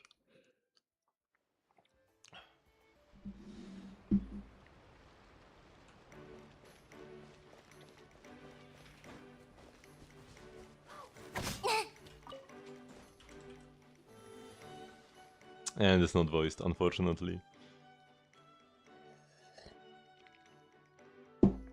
Terminal ballistics are impeccable, and the dispersion is close to the ideal. According to our assessment models here at the Masson Gardiner's Weapons Bureau, your weapon is very much a cannon. It's just a shame that you would need at least 2 teams worth of manpower to deploy your musket in the field. It's too complicated to use. Thank you for the approval, Officer Chevreuse. Actually, I don't think the high barrier to entry is a bad thing. Before I had the Soul Sniper ritual staff, custom made by Shion, we agreed that the stronger the weapon, the stricter its usage standards should be. Apart from the difficulty of use, I've even considered placing a moral cognition-based lock on such weapons. That way, we can ensure they are wielded by the right people, preventing any immense damage resulting from criminal theft. That's a fair concern, Officer Chaska.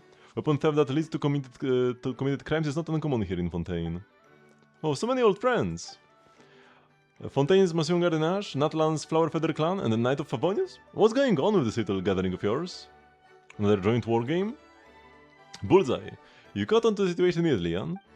Sometime back, the Special Patrol sent Turena to Liyue to take part in a joint wargame. That wargame became the catalyst for ever more frequent exchanges between the armed forces of various nations. This time around, it's the routine ballistic wargame between Fontaine and Mondstadt, aimed at sharpening combatants' battlefield planning capabilities on all sides. And this time, thanks to our friends in the Knight of Favonius putting in a good word, the warriors of Natlan's Flower Feather Clan have joined the wargame as well. The Flower Feather Clan warriors are skilled at firing while in flight. They've opened the doors to a whole new world for us. The knights must have gotten to know the Natlanese warriors during their expeditions then. Paimon should have thought of that sooner. But what's a ballistic wargame really? Paimon understands every word individually, but put them together and gets a little confusing. Doesn't shooting just mean firing the gun and being done with it? If everyone had unlimited ammunition, you would just hold down the trigger and most enemies would be no problem at all. But combat is a long, drawn-out process. A shooter can only carry so much ammunition, and every shot needs to land, and to land strategically. So Knights of Favonius have developed a new type of grenade to help shooters sharpen their understanding. The principle behind it is a little complicated though. As for the specifics, I will let our friend from the Knights of Favonius walk you through it. Coming! Apologies, I was buried in a report organizing and hadn't even noticed the Honorary Knight and his little white companion. My greetings to you both. I'm Hedwig, member of the Knights of Favonius General Affairs Company. I'm in charge of recording proceedings for this wargame and coordinating between the gunsmiths and our other allies. Speaking of which, the device for this round actually has a connection to you two. Do you remember the strange summer-troll statue that once appeared in the Daupa Gorge? Vaguely, long time ago that. Even Paimon's a bit fuzzy on it. Hedwig, why don't you give us the short version? I mean, I remember it. Right then, I will skip past the old legends and the scattered intel and cut to it. According to the investigation company's findings, that statue was the work of an ancient summer-troll. The ladler of broth, Churldrick, had taken an unused domain and reshaped it into a place to drill his battle formations. The Honorary Knight defeated one of Churldrick's lingering shadows back then, which caused the domain to collapse, and the eyes of Upano that oversaw the formations scattered out into the open. Once the support company had a sample in hand, they spent the better part of a year carefully disassembling and analyzing it. Eventually they got the technology figured out, combined it with the design principles of Liyue's overhead surveillance devices, and produced a kind of visualizing observation grenade, meant for long-range reconnaissance, so a shooter can gather information from a position of safety. What a roundabout journey! I've never imagined that little fellow we wrapped up without much fanfare would leave behind such a mysterious treasure. The upshot is, in a wargame setting, the observation grenade lets shooters see through the eyes of the round in flight, deepening their grasp of trajectory and obstacles. So they can practice shooting strategies geared toward different scenarios. It works on quite a few clever little angles. As for us Flower Feather Clan members, our Saurian riders often have difficulty determining the effects of shots we make while riding our cuckosaurs. We are up in the sky after all, and while our targets being far away. These observation grenades can thus help us conduct battlefield damage assessments. That's a term I learned from the Special Patrol, by the by. It's a very concise concept. Glad to be of help. At present, the people involved in the wargame have completed everything our two leaders, Chaska and Chevreuse, have designed for them. All that's left is to complete our wargame with an expanded sample. Since you are here, Honorary Knight, would you like to try it out? By all means.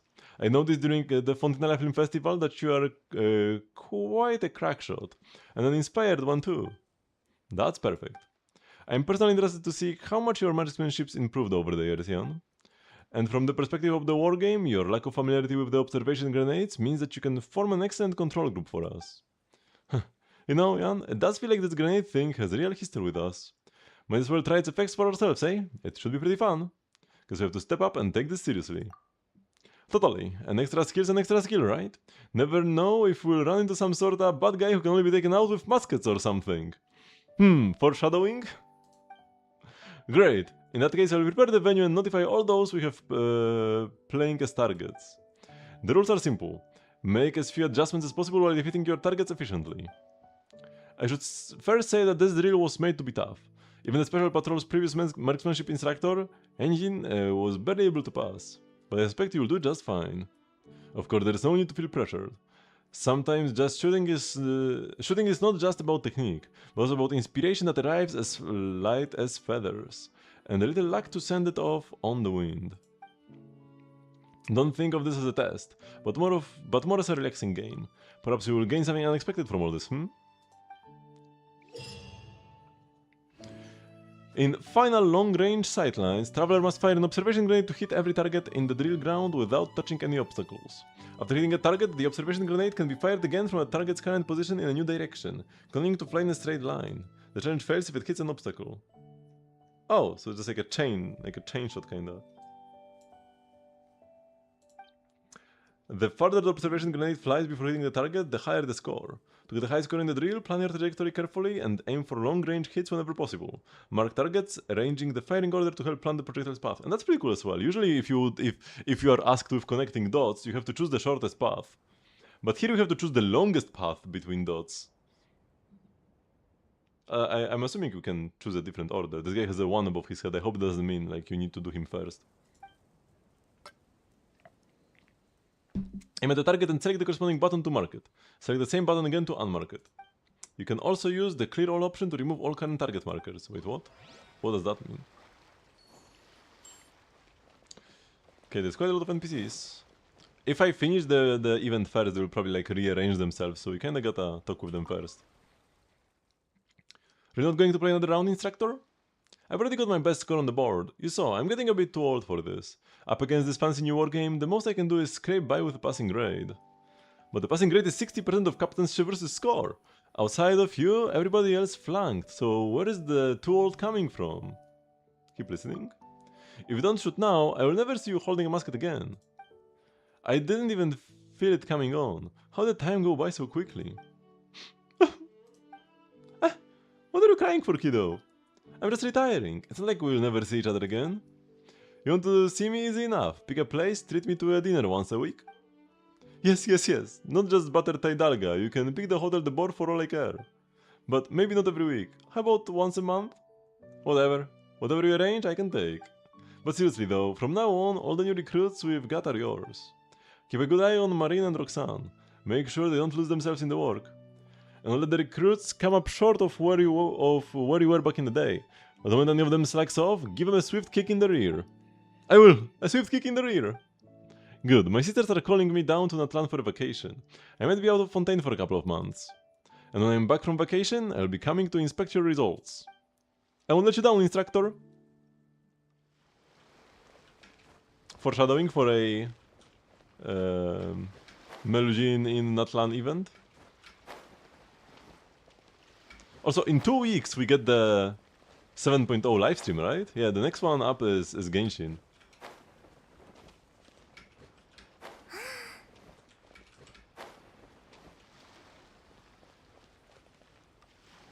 Kinda wild, so close. Meet again at last, Jan. How have things been with you lately?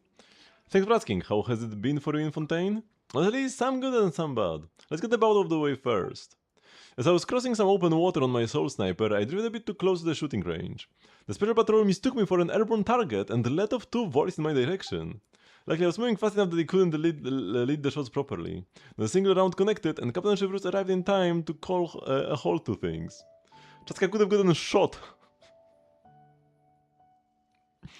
Natalie gets shot trying to cross the border. Talk about rough luck. Well, only good things followed after that. I took a few easy turns through the city, taking my time to admire all the exquisite man-made architecture and elaborate machines and ornaments. The elaborate machines and ornaments and the beautifully intricate clothes. I'd been a little worried beforehand. The court of Fontaine is a fortress walled in by stone. I wondered whether the limited sightlines might feel oppressive. As it turned out, the experience was just the opposite of life in the Flower Feather clan. Being surrounded by towering buildings gave me somehow a strange and pleasant sense of safety. Once the war game's over, I would like to take a couple more turns through the city. First, what has it been like working with the Special Patrol? Well above expectations, and not just by a little bit. The discipline is remarkable, although I can already imagine some of the tribal warriors finding them too rigid, too tied up by rules to fight freely. But after training new recruits whose baseline skills were all over the map, I gradually came to understand. When individuals don't have overwhelming personal strength, cooperation and discipline are the last guarantee of stable combat power. So I've had a thought, though it might not be the one I can act on. Bring Captain Chevrus back to Atlan with me and getting her to throw in with the Flower Feather Clan's warriors. The Mora question will be tricky, naturally. Fontaine's wages and cost of living are both on the higher end, but I would find a way to put together an offer she'll be happy with, beyond just Mora. You think the Special Patrol is stronger than the Saurian Riders? No, this isn't about who's stronger or weaker. The point is to make up for what we lack with what they have. I'm proud of Flower Feather Clan's warriors, and I've never doubted the Saurian Riders' ability to take down any monster. But it's precisely because I know and trust them that I'm clear on our weak spots. In every battle we inevitably take a certain amount of casualties. In the past we've held together as tribes, each warrior doing their part in battle, our coordination looking decent enough on the surface. When it comes to bringing together the processes of responding to losses, training efficiently, and replenishing combat strength, making warrior teams more resilient, our friends in Fontaine clearly have a wealth of experience worth studying in depth, so we can grow stronger ourselves. I think I see what you mean. Managing teams, designing training programs, giving precise commands. In these areas, Captain Chevrus must be one of Fontaine's foremost experts, no? Her professional skills, to a warrior pursuing collective strength, are like a slab of meat sizzling on the open coals to a starving soul. She is essential to Fontaine. Oh, that's a traveler response. You could absolutely call her one of its key figures. A shame then. Fontaine clearly won't let her go. Poaching from an allied force isn't exactly something a proper warrior of the tribe should be doing. Just take it as a not so appropriate joke on my part. How's it going, Jan? Making every shot count? Oh my god, that's a lot of dialogue. Sort of, though I don't exactly use guns. And their skill is another choice you can make. Who knows? You might find yourself in a future situation where your usual combat skills are restricted. When the time comes, the option of using a musket at range will be open to you. They're not even trying to be subtle. Makes sense. Hardly, there is no need to call it advice. We'll just be sharing our experiences. Trian described your previous shooting form to me. From my understanding, you could well have the potential to become the best shot in Teyvat and even set new long-range records. Of course, live combat situations, urban settings, and target shooting challenges have their own unique features. Use the musket in your hands a few more times and I'm sure you will uncover its secrets. How are we getting on with our Natalie's friends, by the by? Oh, well then, permit me to be frank. I expect that if we wanted to recruit Miss Chaska, her base annual salary would come up to 60 million mora. Sorry, how much? No, that's the right figure.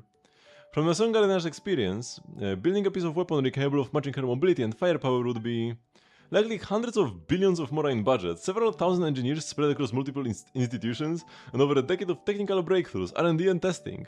It still might not succeed. And for Shilone it was just Tuesday. It's not at all hyperbole to call her and her soul sniper a Mora Vault that fires. When I watch her engaging targets, I find myself automatically converting each shot she takes into the cost of an equivalent musket round and cannon round. From a cost effectiveness standpoint, putting her on payroll at the salary we'd offer would be a steal.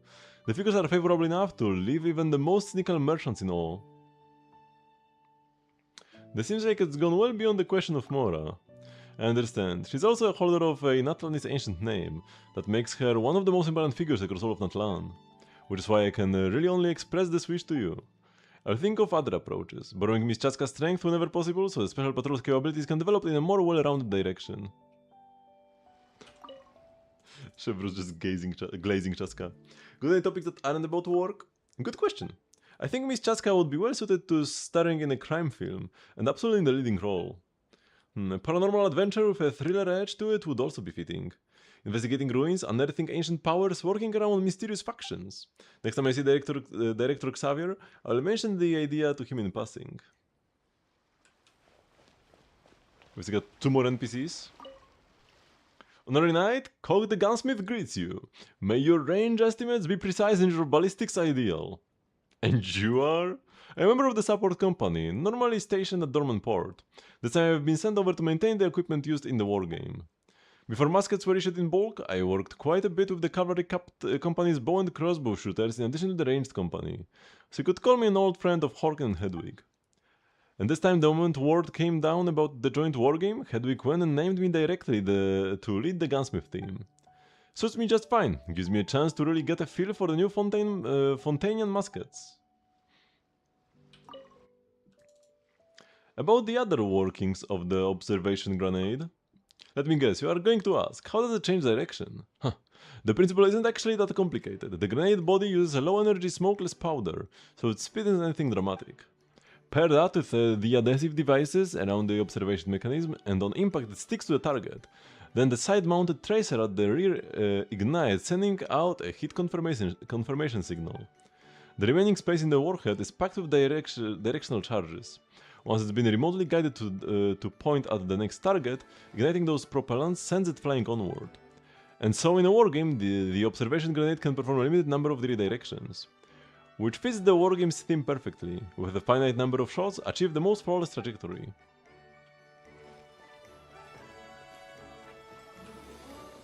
Okay, final NPC before I can start playing the event. Frankly, I never expected the Honorary Knight to come and join this wargame as well.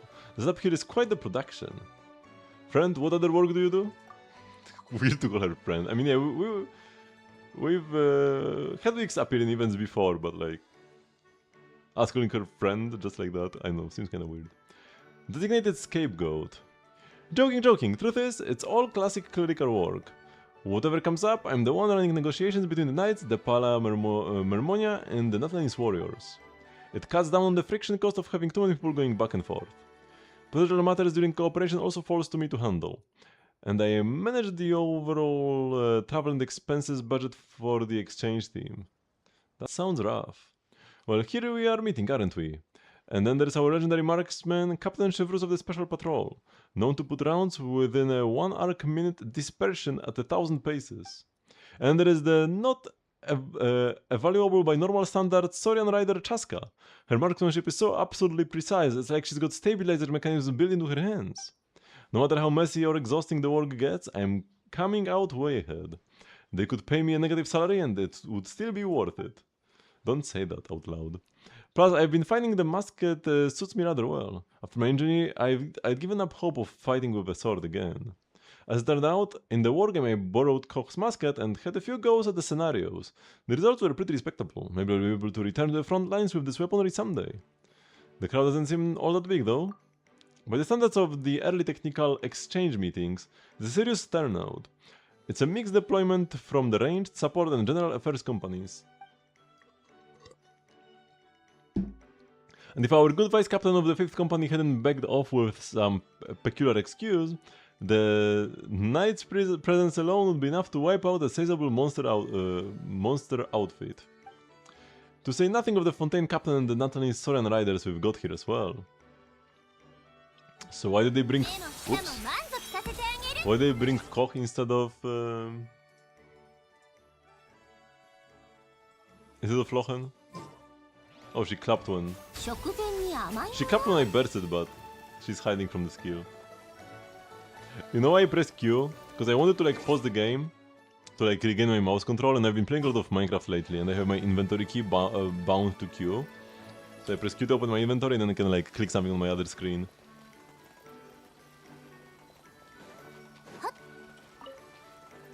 Oh, there is... Oh no, wait, is she a regular NPC? Oh yeah, this is a regular NPC.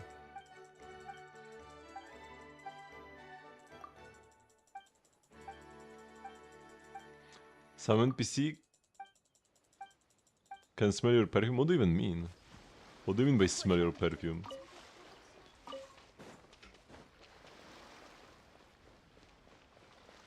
Okay, I've been reading for like half an hour, we can now play.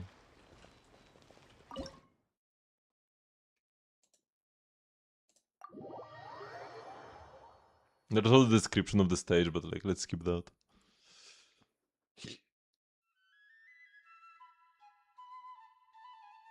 Oh, they have special lines where you apply perfume. Oh. Intriguing. Okay, so I want to shoot the furthest target. And we want like to go from like in like a star pattern or something. So let's like start here.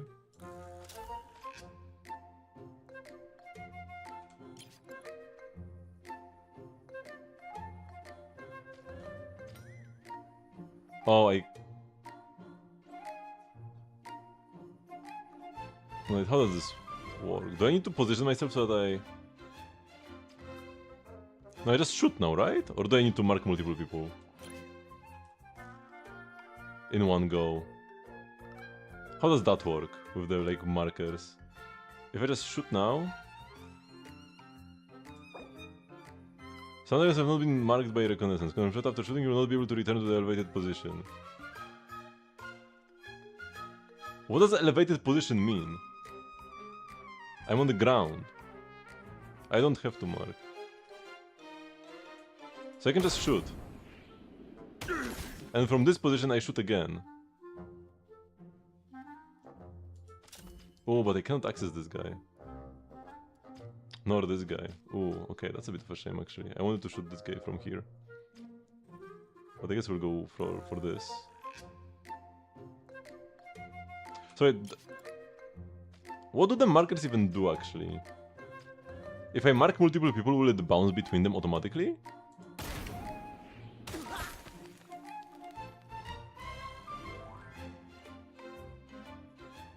They don't do anything?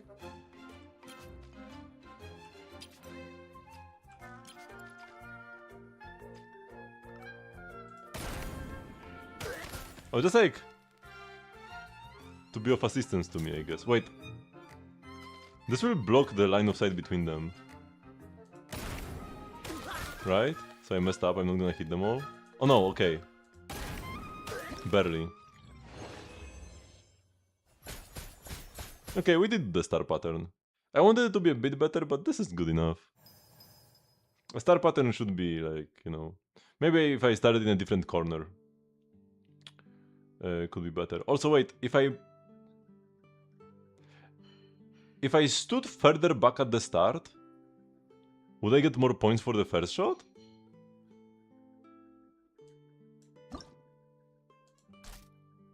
Yes? Oh, that's dumb.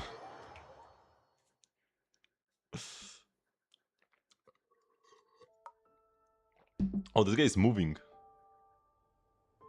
Yeah, I know that long shot's more points, but like at the very start, I have to like go back to the barrier.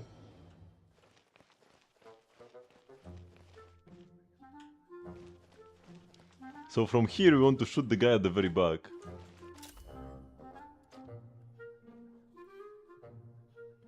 Or maybe this guy even.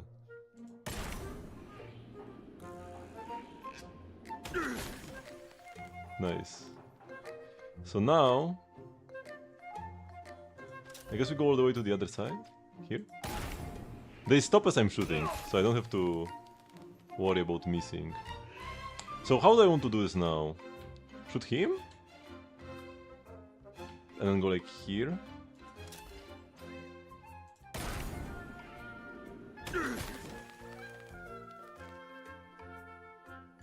I can't shoot here, so I guess I'm just shooting this guy. I could have waited for him to move slightly further back, but that's okay.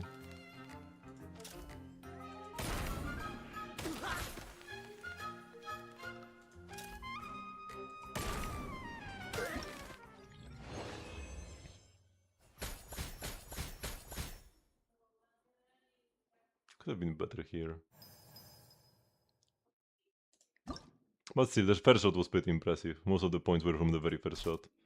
Oh, wait, we only have 2 stages available now. I guess they even just came out after all. So by the time the last stage gets unlocked... So 1, 2, 3, 4 more days. Oh, actually no, 2 days. Oh, because we unlock 2 stages per day. Okay. Still, we'll have very... Like, this gets unlocked in 2 days. So this is actually like 3 days, right? It will be like every 2 days we get 2 stages. So by the time this comes out, we'll have like 5 days left in the event. Which is... not ideal, you know? I feel like we should have a bit more time to do an event. To do an event stage in 5 days. Or even 4. I don't understand why Genshin events are so short.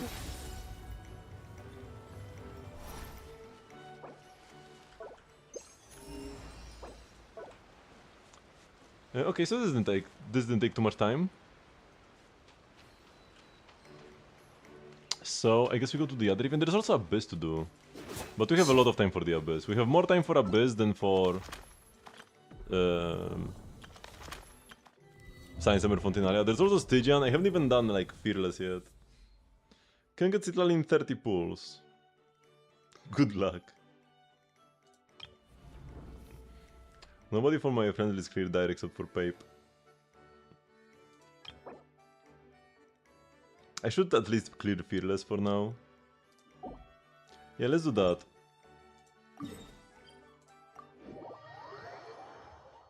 Cause dire is a struggle, so at least let's get all the important rewards first. On Fearless.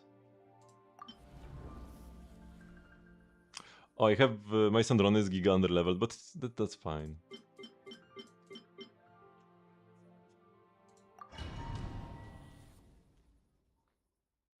Have you given me weapons? Yeah. The one I'm most excited about is the polearm. The FAF 2.0. If... like, what I might end up doing is only pick the polearm every single time. I will see how useful it actually ends up being in practice. But if I'm gonna be in a scenario where multiple characters want it, I might just go for like 5 R5 polearms instead of picking up the other crit weapons.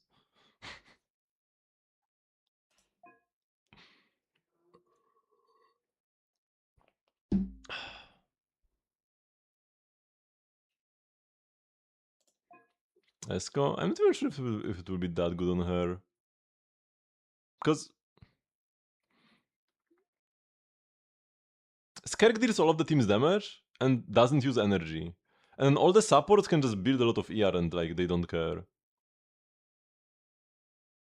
Furina deals no damage, so just builds only ER. Esco herself can deal damage, but if you are playing a energy weapon on her, she loses a lot of it. And your final slot, it's usually like a Citlali who only builds ER, Mona who only builds ER, stuff like that. So even Fav on Esco isn't that amazing in a Skerk team.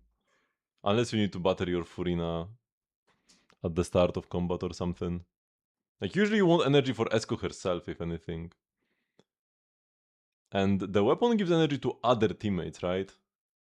Not to the wielder, if I recall correctly. Let's do this guy first. Let's smash him to pieces to make up for the...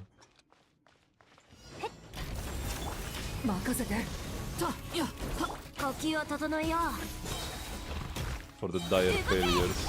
退路はない。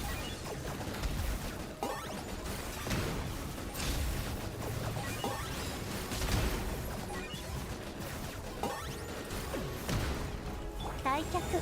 腐食。新生。気をつけて。もっと早く、もっと強く。カウント。かかったな。Am I gonna die even on Fearless? とうとうおしまいだな、ピーチ。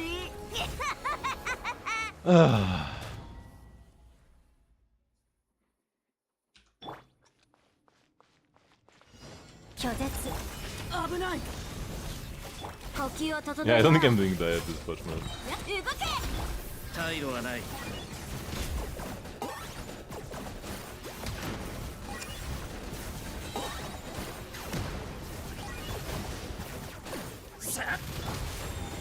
腐食神聖と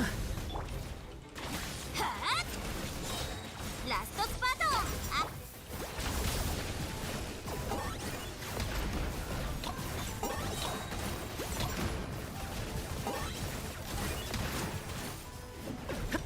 あ、退却みんなには内緒よ。腐食神聖気をつけて。Ah, we didn't defeat it. はっ、イカズチのごとく動け。伝令権限。清流の烈焰で口よく何時らを照らそう。一切合切燃やし尽くせ。キャッハー。気をつけて。物語は始まった。もっと早く、もっと強く。合図。獲物だ。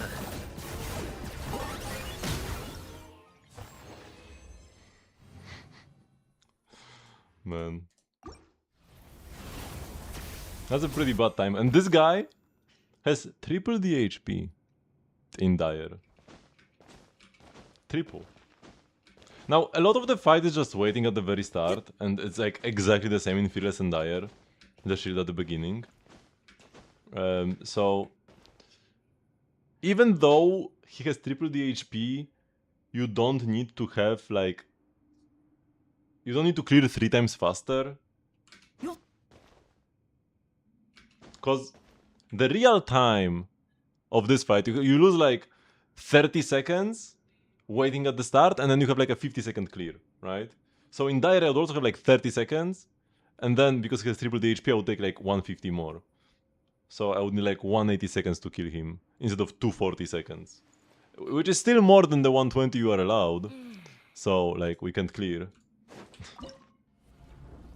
But yeah, it's not as bad looking at the time only, because normally most bosses have double the HP in Fearless, in Dire, sorry, that they do in Fearless. So to have a good Dire clear, to have a good shot at doing a Dire clear, you kind of want to clear the Fearless version in half the time, in 60 seconds. That's like a rough measurement, you know? Depends on the exact mechanics, but yeah, this boss just has you wait for 30 seconds at the start.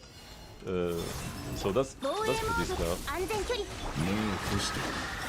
いや、暗闇は怖いですか。 I probably should have held my burst until... yeah.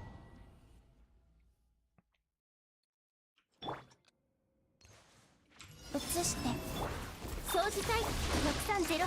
ほら、さ、いや、と、さ、いや、死の底へ。いや、目を閉して夜ですね。と、新月が来る。 I forgot to switch to 満ち Sucrose. て防衛モード。ほら。と、いや、目を閉して夜ですね。安全距離。殲滅モード。絶縁障壁。三月よ輝け。移して無双の風。お静かに。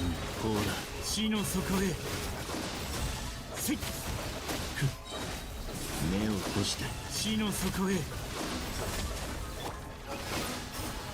吸引テスト開始。新月が来る。掃除対象。ほら。 So yeah, here, even though I could have played better, we got like half the time, right? So this means I can clear Dire easily.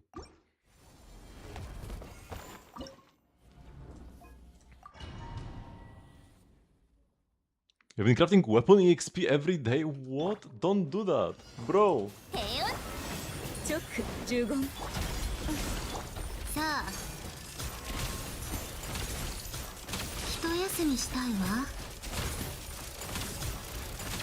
ついてきて。くだらない。レーターの律令。諸行無常。我が名はドアクシン Because it costs resin. ティータイムの余興よ。やりなさい。一休みしたいわ。ついてきて。Hello, Kafichiwa.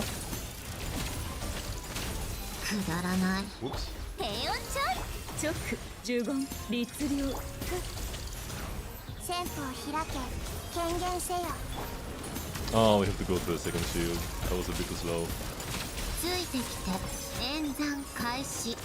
やりなさい。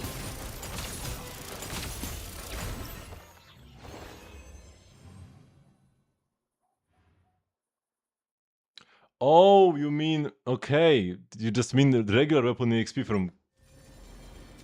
But no, wait. Okay, yeah. You mean the crystals?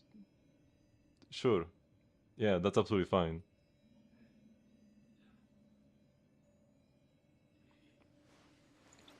I thought you meant, cause I thought you meant that you were using the magical crystals with the resin. Okay, that's fine. That's fine.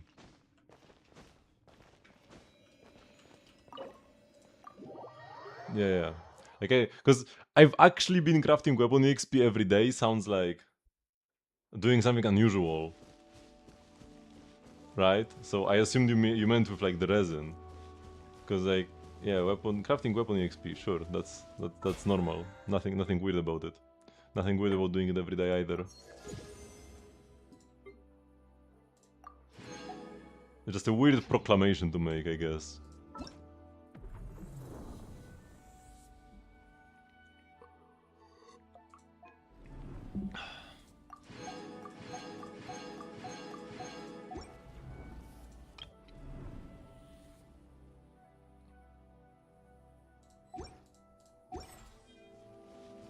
Wait, somebody entered my pot.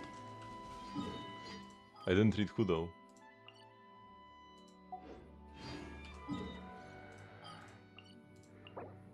Oh, it's you. Hello. Doing your weekly teapot purchase? Oh, stealing my materials? How dare you? But yeah, no, I've not talked with Chubby in a while. But yeah, the mats are actually like shared. If you buy them, I can't buy them. But yeah, I've never bought them. Or like, I'm not never. I haven't bought them since like 4 years ago or something. Okay, so this is done now.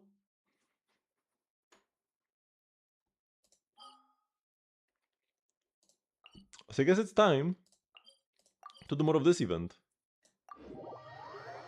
Let's do a bit of rhythm gaming first, actually. Oh, I cannot do rhythm gaming while standing here, though. I think it's not allowed.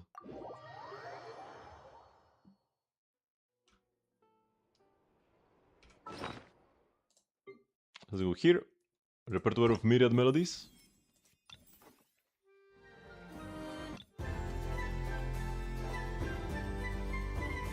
Let's start with this.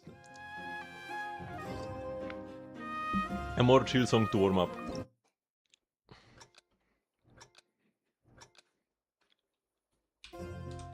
Oops, I clicked the wrong key.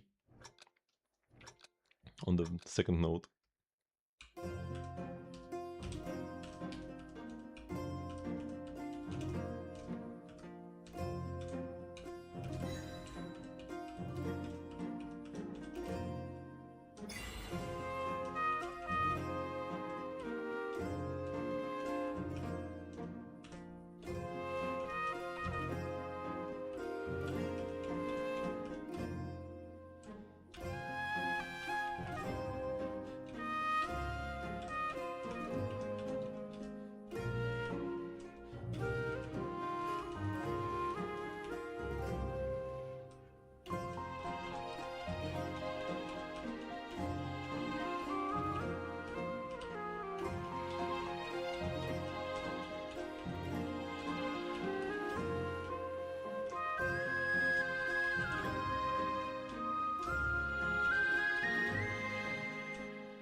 I just used the wrong finger for that slider for no good reason. I just went middle right instead of far right. This one's even fast.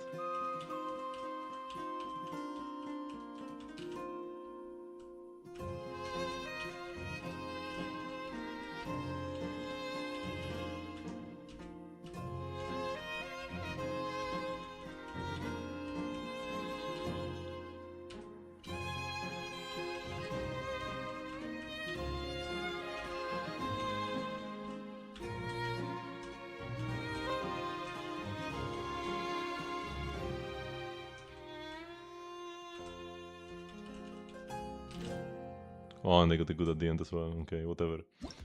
At least the mid doesn't feel that bad because they also messed up at the end.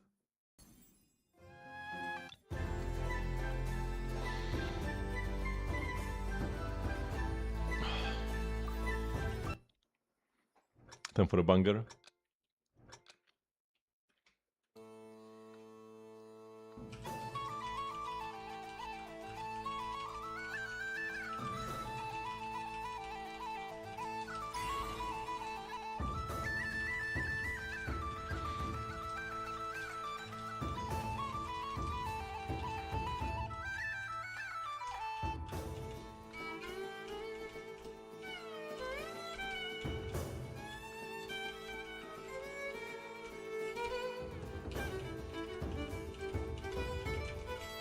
I messed up now.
Only one good and like towards the beginning. But it's a super fun song anyways. I don't mind having to play it more. And then they only got one sound on a piece, but it was a pretty good goblet. Oh, Electro... Oh, the game trolled you with an Electro damage goblet. Okay, yeah. I thought you meant you got a goblet and want to play it on Sandrone, but yeah. Any damage bonus goblet on this set can only be an off-piece. Or a two-piece. Because stellar damage doesn't scale with damage bonus. So you cannot use it on like Yaya either.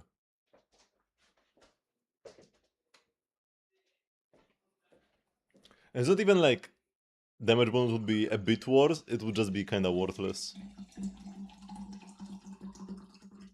Because EM is a worse but playable option, but damage bonus is just unplayable.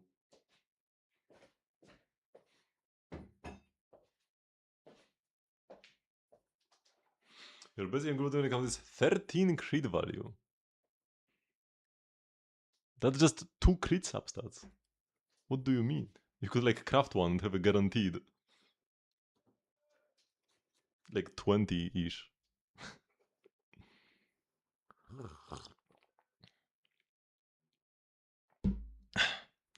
A damage bonus to attack conversion would be weird. Because like, there are so many different kinds of damage bonus that you can get. Like I guess you could say just only raw elemental damage, but then you have then you have some characters that give some characters that buff damage bonus give you damage bonus of each damage type, but others give you just like omni damage bonus, which is not counted as elemental damage bonus. So people would be like, why doesn't my Furina work with my damage bonus to attack conversion. So yeah, I don't think... You can convert stats to damage bonus, but not from damage bonus.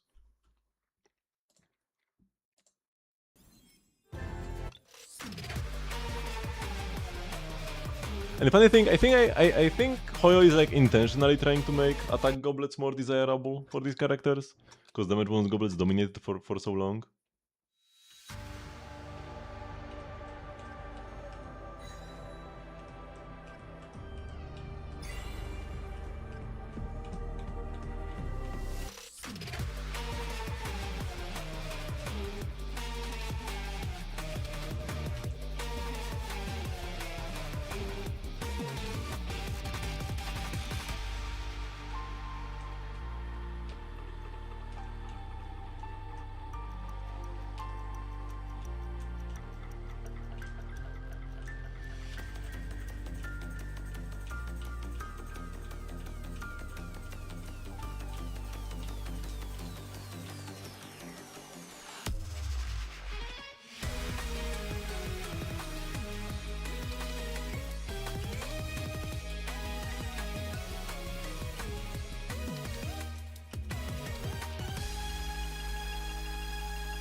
Nice. We got something at least.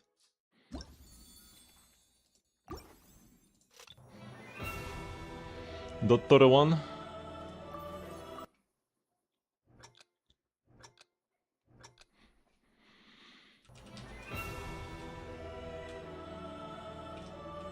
There's actually Columbina in these guys.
Wait, was it good?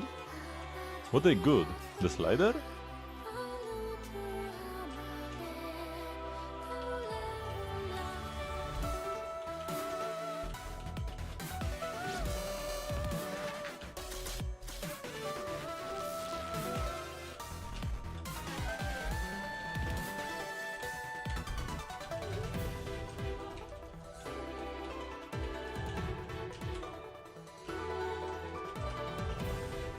Whoa, what did I just do? Wait, I think I clicked the wrong key. I just got some misses, but I didn't think I did. I guess the good before doesn't matter, if there was one. Because I messed up more anyways. Or I could blame the good for throwing off my focus.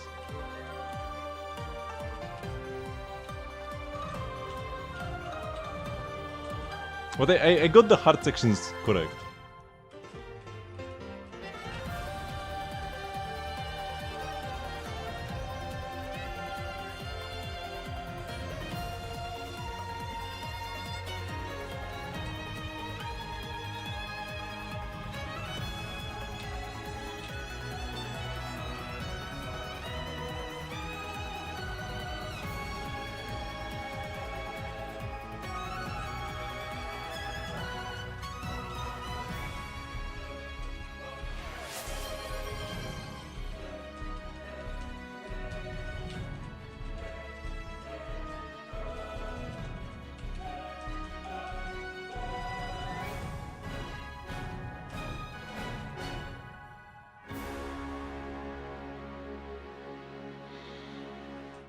Oh.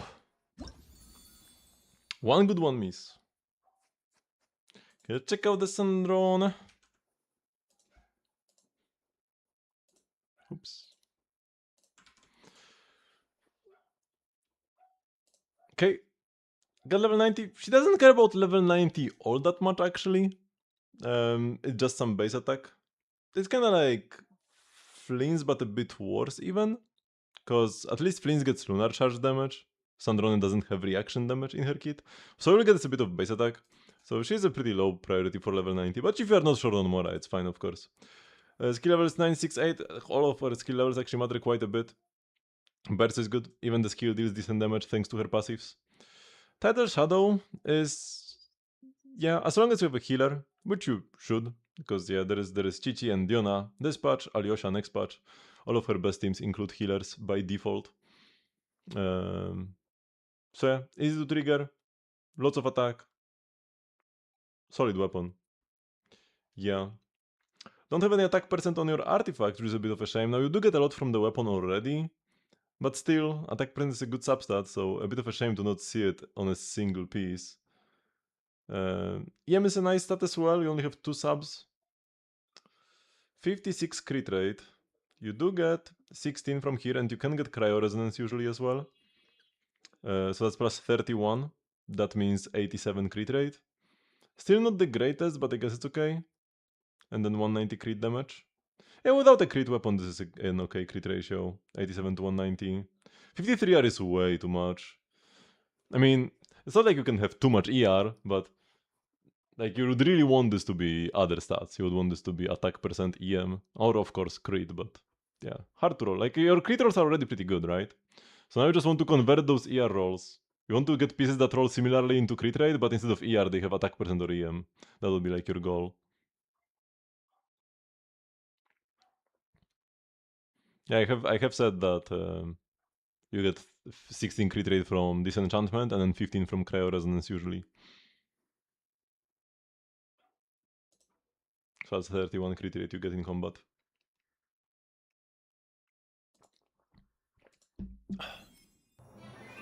Nah, 0 is fine. You burst when you can, you do want to press it, but you don't need it at all. Building ER makes your damage worse, and it's not worth it.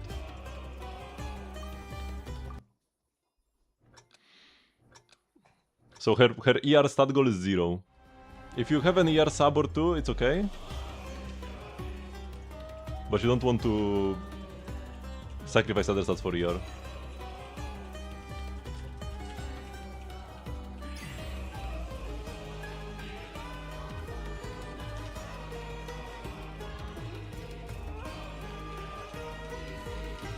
Oh, wait. I cannot.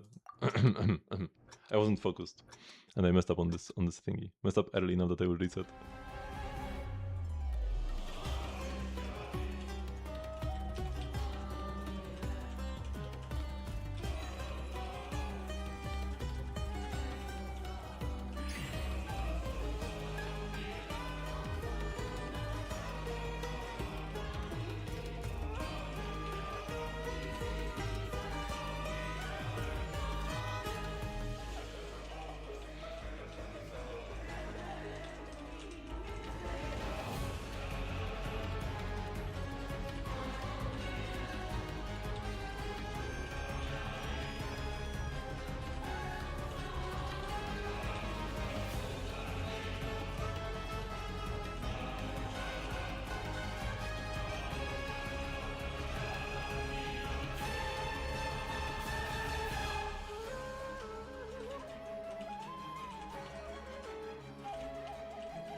Oof.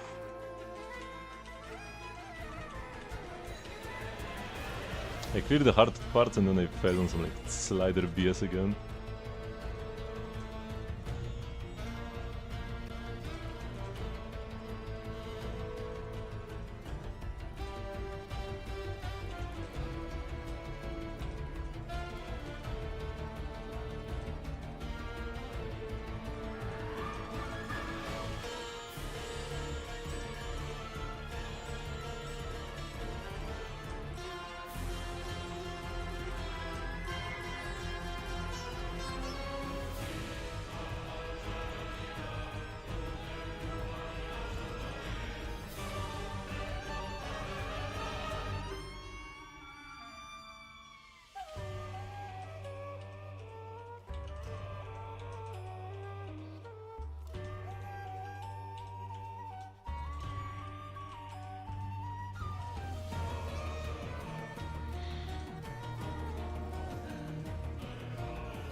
I'm doing my daily Sanrenity party? No, because I haven't done one missed 0 goods. I haven't done the Fontinalia quest yet, and Fontinalia quest is recommended before the Sanrenity party. So I'm not gonna do any of them until I finish Fontinalia.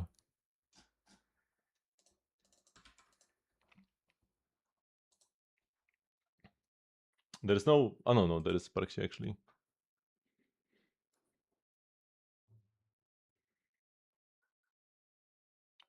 Would you get value from farming Warfare or different main stat? Since you have E6 Wolf, you do have E2 Sparksy, which is quite a lot of extra damage from her as well. But you probably just care more about punchlines for Wolf anyways. Like by the time you are E6, even E2 Sparksy is kind of a drop in the ocean. Also, you should level your skill, your basic. It doesn't matter much, but it matters a bit. It does deal like a tiny bit of damage. So leaving it on 1 is not perfect. At least level like at least get the free levels from it. Like get it to like 4 or something. It's like so cheap, and then it's like something. It's not elation damage, so it doesn't matter that much, but you can use it. So you could play ERR on the rope for more ults. And then every ult is 2 punchlines. And you also get the thrill. Yeah, especially because you cannot... You do get skill points from Silverwolf, but it's not as many skill points as Sparkle would give you. So having more skill points for Sparksy would actually be helpful, right? Because you can like max out every single one of your basics. So having an ERR rope will give you more ults, and then more ults give you more thrill. Right? It actually doesn't... It actually doesn't say on the ult that it gives thrill, but I'm pretty sure it does.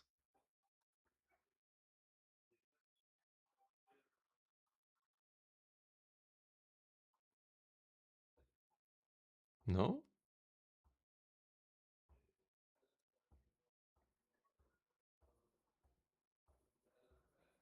Oh yeah. Ult gives punchline and thrill. So your ult actually gives 10 punchline and 4 thrill. Yes. You'd also maybe want her to be faster. Because once again, like, while she can do a lot of damage thanks to E2, with the extra turns, you probably still just care more about punchlines for Silver Wolf. So I would imagine going like more supportive, just faster and ERR would be better for your team overall. To have more rules so that you can use you can load more skill points into your basics or like more thrill into it, and move faster to have more basics, because that's your best punchline generation you have in your team.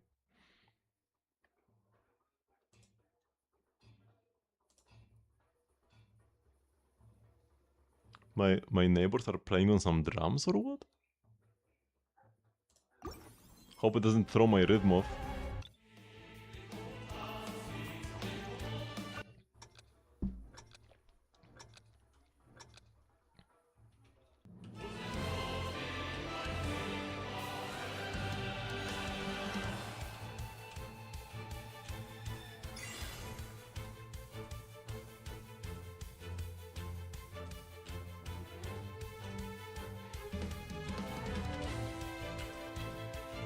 Oh, wait.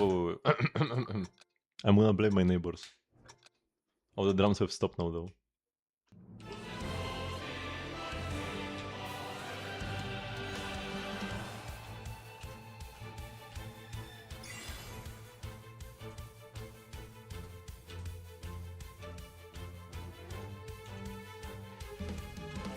Oh, I got it good again. Ah, whatever.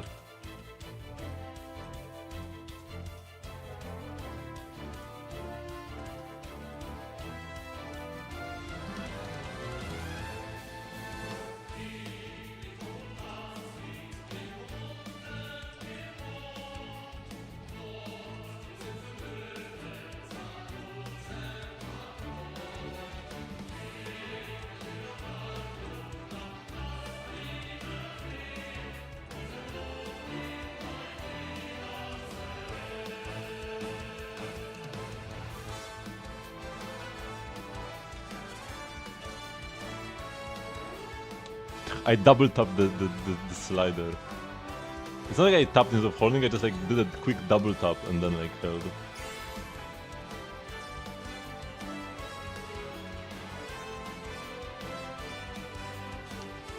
Death to all sliders.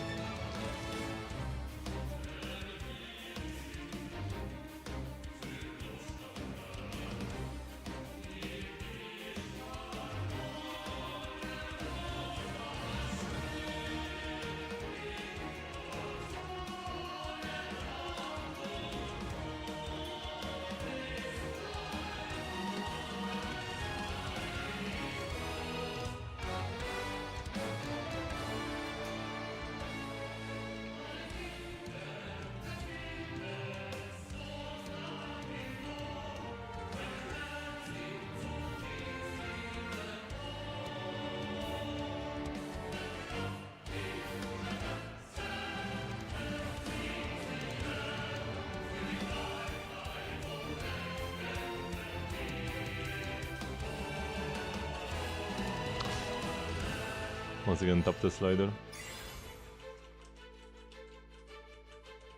I'm getting all the hard presses correct and then just like tap the slider instead of holding.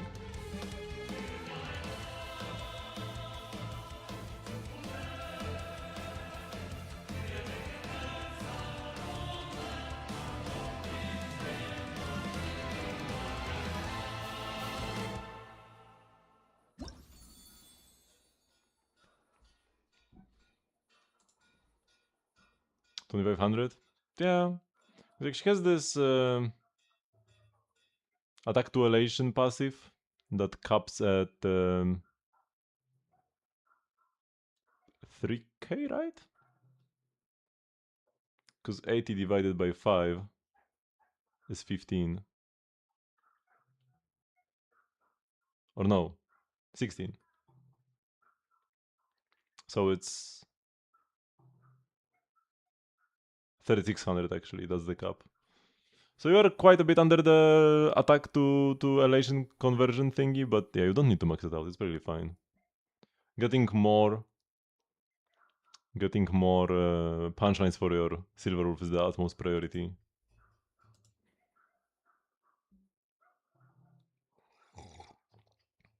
Whether there will be a new set to farm in Senzaya? Yes. We are getting a new set in 7.0.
Easy.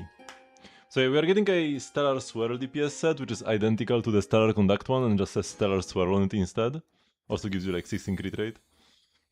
And then we have a Stellar Support set, which is incredibly broken.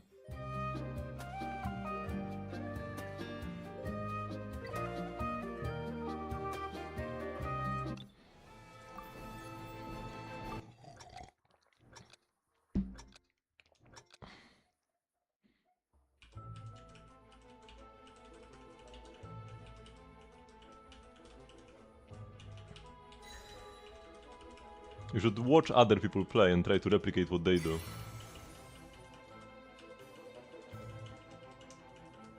See what they do differently and especially try to understand why they do things differently. Sometimes there will be just hit RNG when you play Sustainless, but if you die with a Sustain, there might be issues in your approach.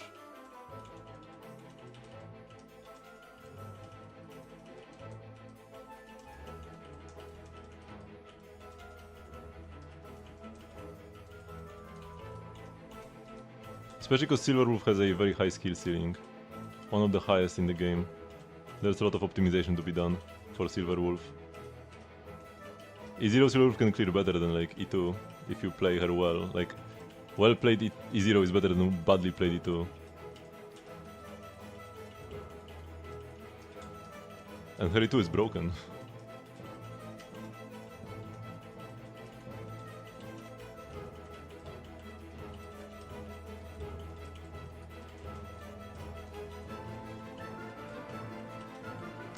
God, why do I fail here? I hate this section so much, and then I tilted and missed.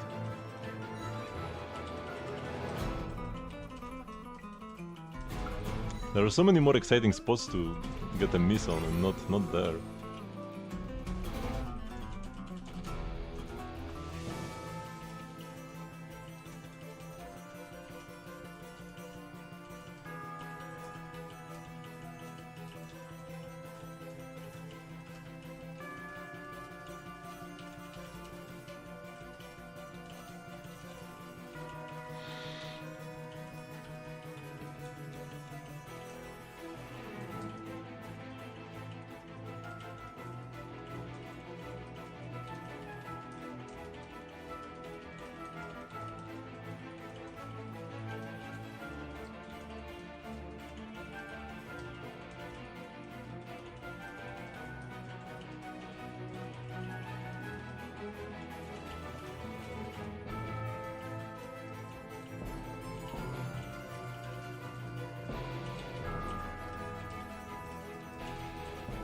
Like, I'm not mad at this. This is a hard section. And an interesting one. The previous slider plus 1 to 3 stairs is lame. And why am I failing it? I mean, it's my fault. Also, sliders suck and should be eliminated.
How much speed is my Yao? I'm pretty sure it's like exactly 200, maybe 200.1. Unless I made her slower on purpose, but she definitely was 200 speed at some point.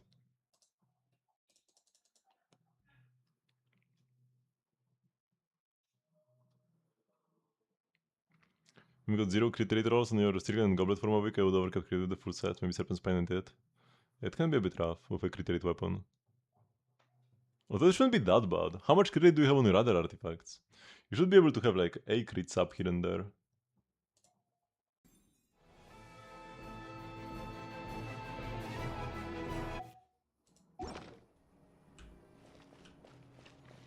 Okay. So we'll make a quick bathroom break and we will start the next part of the event's story. I probably won't be able to get far, but at least we'll start it.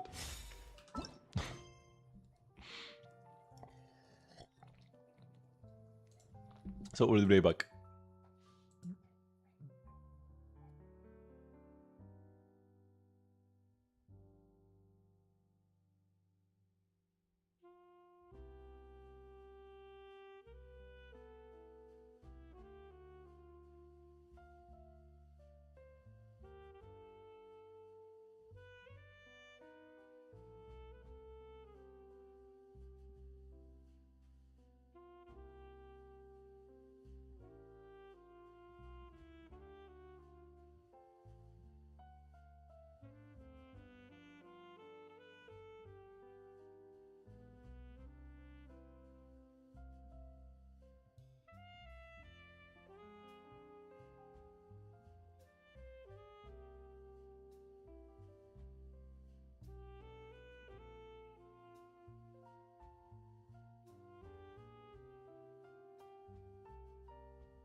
You have no secret grade, you have 65 crit rate, then like change your other artifacts. Change your flower feather if they have too many crit rate rolls.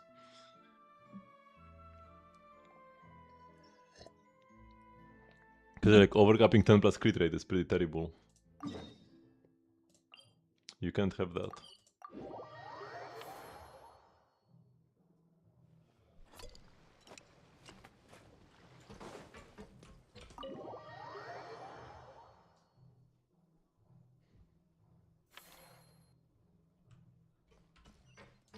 Let's go meet with Sandrone.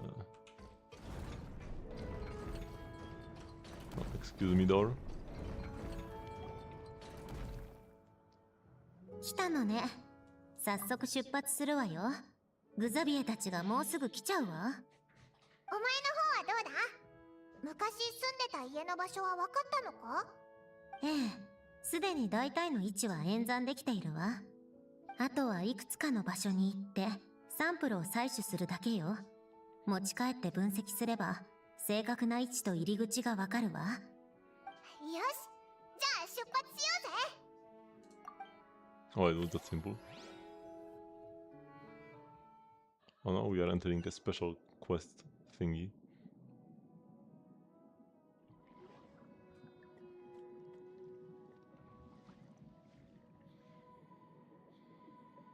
ありがとう。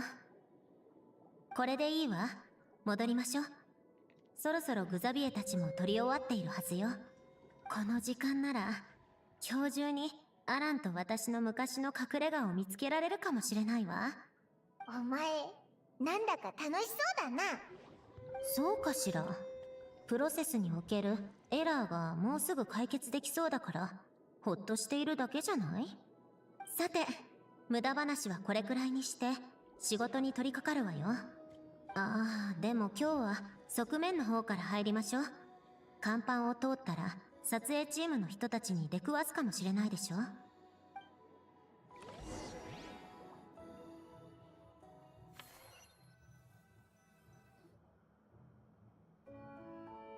さて、あとは検査結果を待つだけね。せっかくだからあなたたちがこの船のアクアリウムをどんな風に飾り付けているのか見せてもらおうかしら。ずいぶん積極的だったみたいだし。ひひ、少しずつ綺麗になっていくのを見てると達成感がすごいんだ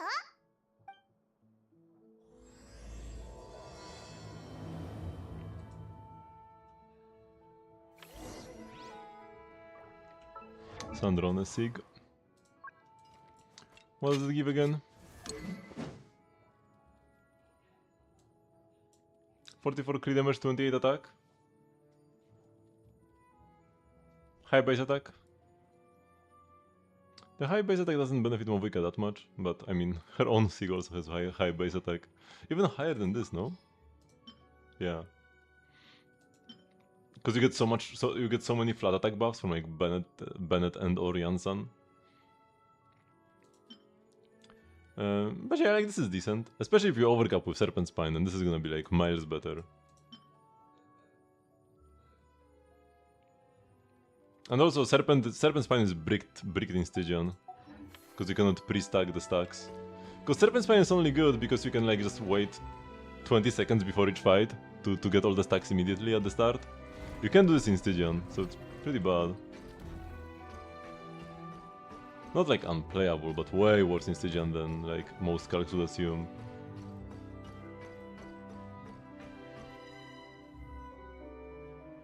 あら、なかなか様になっているじゃない。あら、そこの何匹かは私たちが初めて水中に入った時に取った子たちかしら。覚えているわ。気に入った？ふん、まあまあね、普通よ。さっきの言い方はどう考えても気に入ってただろう。あなたたちはそんなに気に入っているの？なぜ？達成感があるから？それにすっごく綺麗だからな。すぐに消えてしまうのに。お？どういう意味だ？あなたたち知らないの？フォンティナリア祭が終わったらこの船はまたメロピデ要塞に戻ることになるのよ。ここもアクアリウムじゃなくなるわ。知ってはいるけど。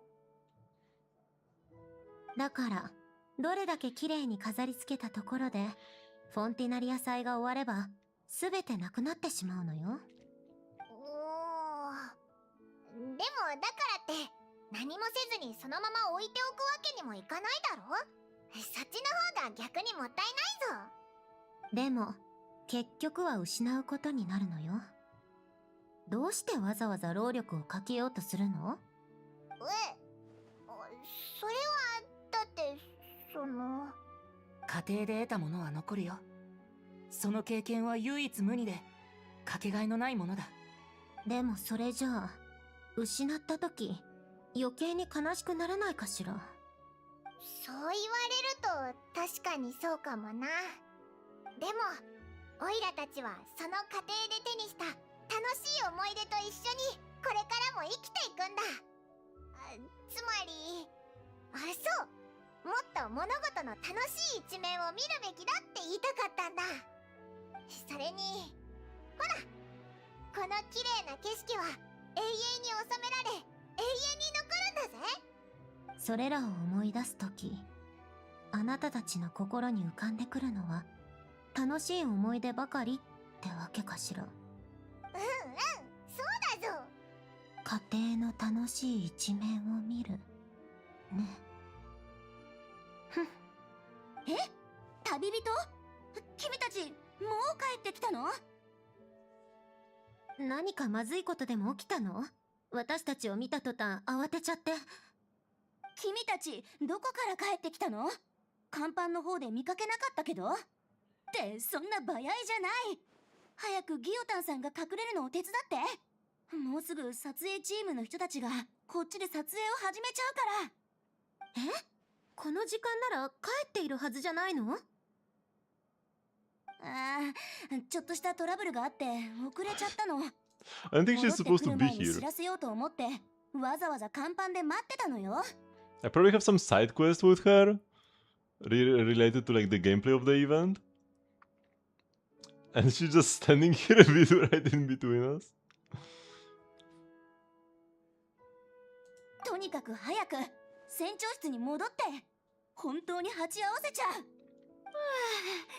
やっと上でのシーンが終わったね。潮風のせいで機材が折れちゃったのをどうするか。もう間に合わないみたいだぞ。仕方ない。君たちはここで隠れるところを見つけて。ここで？一体どこへ隠れろっていうのよ。あそこに箱があるぞ。早くあの箱の中に隠れろ。はあ？どうして私が？次のシーンもお化粧する？まったくもう。見せて。ちょっと直すくらいで良さそうね。あれ？二人とも戻ってきたの？今日は用事があるから休むとか言ってなかったかい？おいらたち用事が順調に済んだから早めに戻ってきたんだ。お前らこそまだ撮り終わってなかったのか？うん、途中でちょっとしたトラブルがあってね。僕たちだけじゃなくてシャルロットの撮影チームも影響を受けているんだよ。この後このアクアリウムのセットも一緒に使わないといけないからな。へえ、それはついてなかったな。いろんな意味で。じゃあオイラたちも手伝うぜ。早く終わればみんなも早く休めるだろ。ああ、助かるよ。ありがとう。まずはシャルロットたちの撮影チームに撮らせてあげよう。確か夜にも夜景を撮りに行くと言っていたからね。フリーナ監督、本当にありがとうございます。いいっていいって。撮影チーム同士困った時はお互いに助け合うべきさ。さあ皆さん急いで写真機と照明のセッティングを済ませてください。役者の皆さんもシーンの最終確認をお願いします。一発クリアを目指しましょ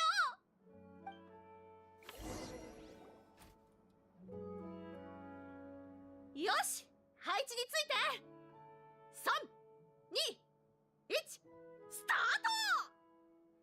それがこの物語の結末よ。でもサンジェルマン公爵は去り際にもう取り返しがつかないと言っていました。あれ、このセリフ聞き覚えが。これ私が数比配列を研究していた時に読んだあの小説じゃない？やはり彼は機械に関しては天才だったのよ。でもそれ以外のことに関しては凡人だった。あれ、今雑音が入ったような。まあ後で編集するときに直せばいいかしら。ヤコバさん、私が共犯者であるかのような言い方はやめてください。強く叩かないでちょうだい。そんなに頑丈な箱じゃないのよ。ずっと言ってきたでしょ。クロックワークマシナリーを信用しすぎてはいけないと。人とは違い、機械には心がないのだから。心？そう。人々はそれを魂や自由意志などと呼ぶ。それは人の核であり、唯一無二であることの証明だ。しかし誰もが普通、機械には魂がないと考えている。あなたは私の感情モジュールが完璧だと言っていたわ。それは感情とはまた少し違う。私は心を持っていると思う？いや、思わない。君にそれがあるのは知っている。だが問題は、君自身がこの心の形を知っているかということなんだ。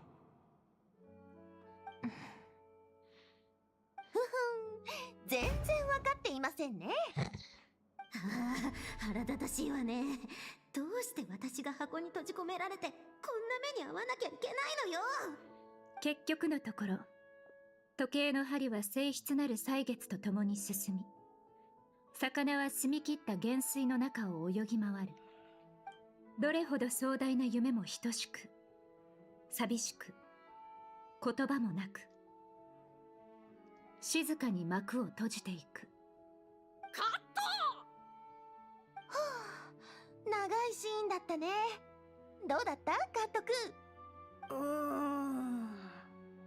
これでもう一回やり直すなんて言ったらこの箱をひっくり返してやるわよ。ちょっと音の調子が悪かった気がしますが、みんなの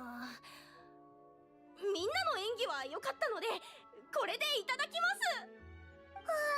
やっとこの箱から出られるわ。やっと僕たちの出番だ。は？カメラマン、僕たちの写真機を配置しておくれ。 I love how Furina and Colombina were sitting on the stairs. ヒロインが異国のアクアリウムに来て友達と過ごしたかつての時間を思い出すというシーンだ。照明少し雰囲気を調整して。交代の隙にサンドローネを逃がせると思ってたのに、どうすればいいんだ？ I guess she's just gonna have to hang in there a little longer. The presentation in Genshin Quest lately has been so peak. It's easily the best of the three 私 big たちは Hoyo games. 次の現場に向かうね。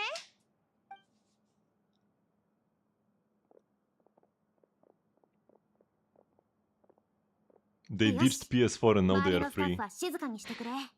撮影を始めるよ。コロンビーナさん、準備はいいかい？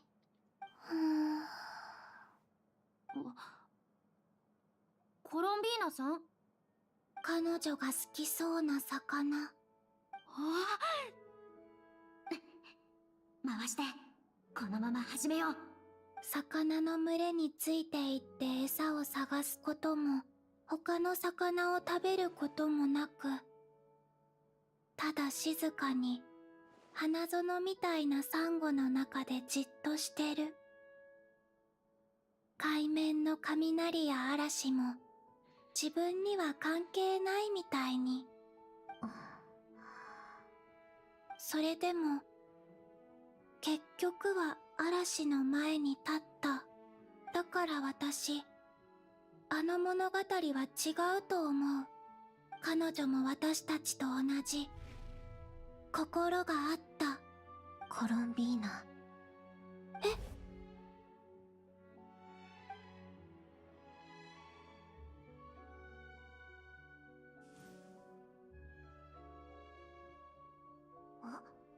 あいつまさか。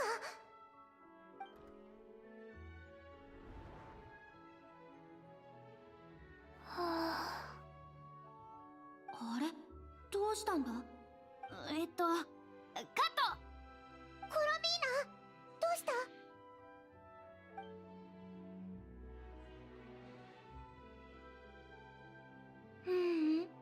なんでもない。てっきり。少し休むかい？今日は確かにたくさん撮ったからね。今のシーンはとても自然だった。そのまま使えるよ。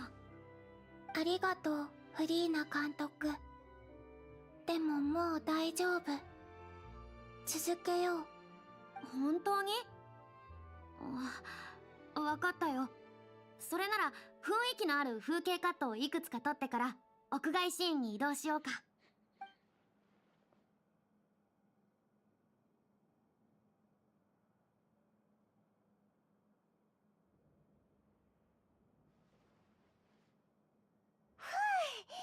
今度こそ本当に終わったな。はあ、息が詰まるわね。Where did she hide? サンドローネ、大丈夫か？平気よ。さて、検査結果を見に行きましょう。やっと家に戻れるわ。Will she just like cloak herself? Because I'm pretty sure the reason why we don't see Fajo all the time is because it has some cloaking technology. So I'm guessing it's the same here. Like, what's up with her? And you're the one managing the aquarium. It's all the rage lately. I won't bother you, I'm just here to have a look. Oh, so she's just like chilling here, she's not even from a quest. But she was standing in the way of the dialogue.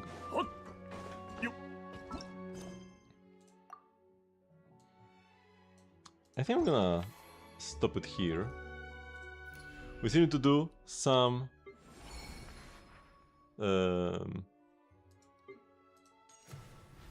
Miliastra thingies. We need 7 more matches.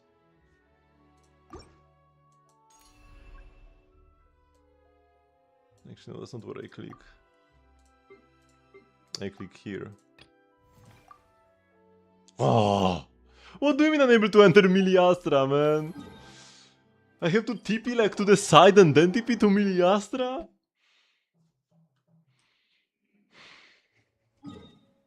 At least before, because like it's similar with the teapot, where you can't TP from Miliastra to the teapot, but at least you could go from the teapot to Miliastra. Like going to Miliastra worked. What do you mean I can't even go to Miliastra?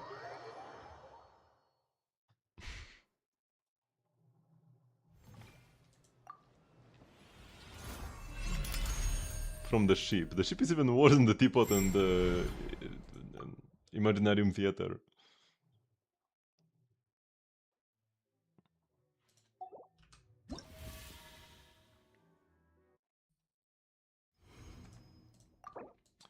So this will be 2 and then 5 more. Have I already done all of Genshin though? No, actually.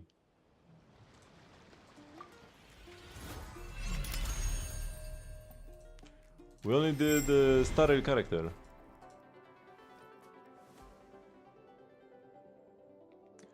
Kataku kurushii. 挨拶はいらないよ。私はいつでも、本当に挨拶だけ？手助けは不要なの？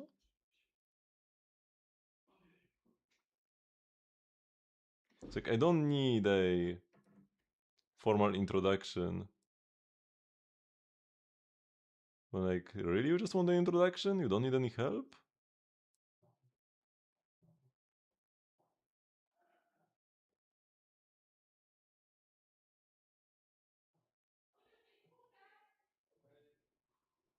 Also Atashi. So this is like a girl for sure. Wait, let me queue up another thingy.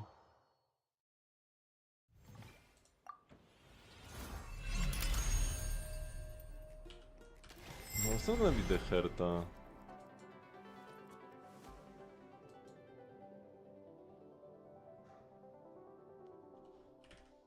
Yo, what?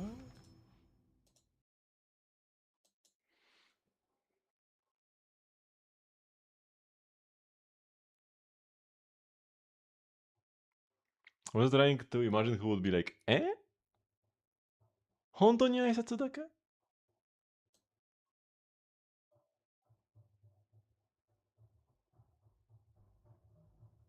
And somebody who would like expect us to want something from them. Like, you really don't need any help? You just want like a greeting?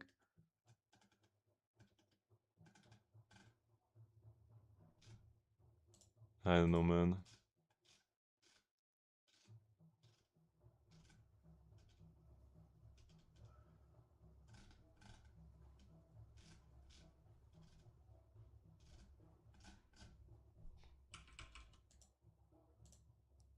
堅苦しい挨拶はいらないよ。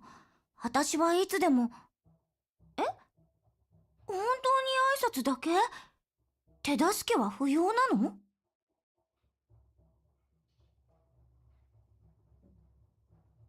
Is this Sushang? 堅苦しい挨拶はいらないよ。私はいつでも。え？本当に挨拶だけ？手助けは不要なの？ No. Yes? I think it's Sushang. Because like, who else would it be?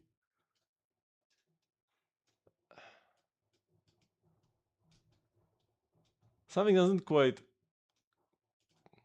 fit for me, but I think it has to be Sushang. It will make sense that she would expect us to like want help from her because she's a knight.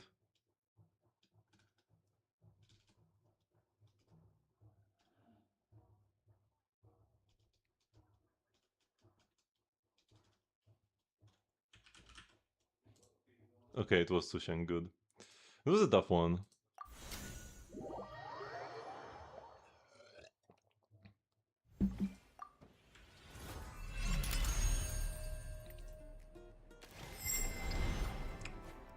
Is this Jing Yuan's weapon? No. Maybe like Argenti? Oh no, this is the Trailblazer, this is Fire Trailblazer.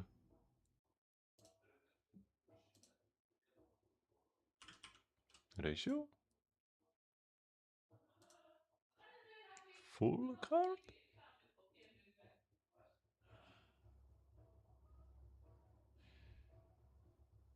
Who's it? Cypher? Aventuring? Why this? Is this like a bank or what? What is this supposed to be? I thought it represents like a Greco-Roman building.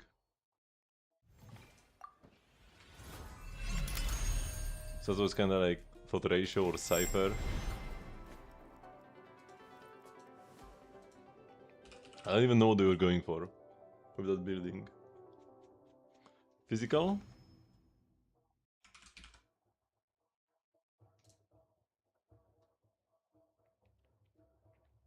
Physical attack? Stone is for Stoneheart? I don't think so. Wait, what is this emoji actually?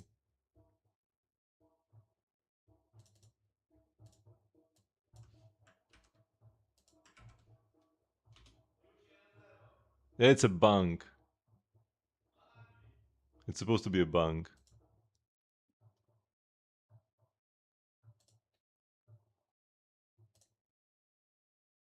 Was this enough already or do I need one more? Let's just do one more because going back here will be more annoying than just clicking start game once more.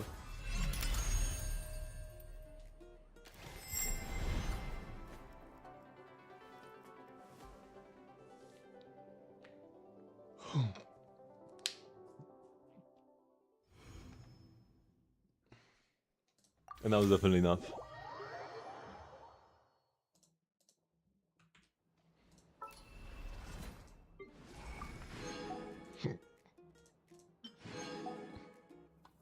So this maxed out for the week now.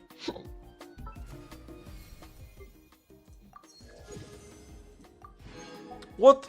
Wait, what do you mean one more? How was this not enough? I thought I did one extra. I clicked the wrong button. Also, we have a lot of pulls here. I'm gonna... I have like what? 60 or something? Maybe I should wait for this outfit that I really like to come to this banner. Like, arrivals in this banner are permanent. But I guess I should pull when there's gonna be a skin that I like more. So yeah, one more.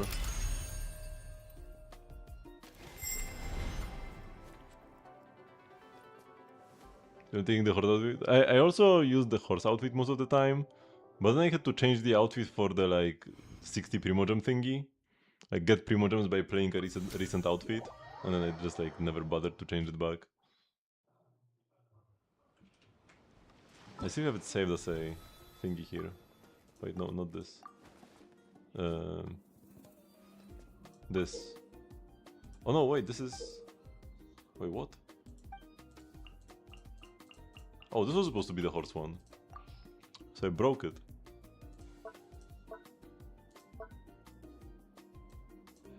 Here we go.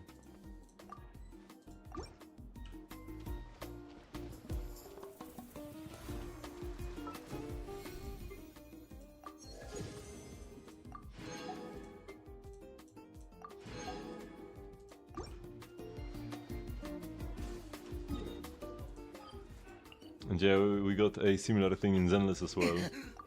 With an even more ridiculous horse head.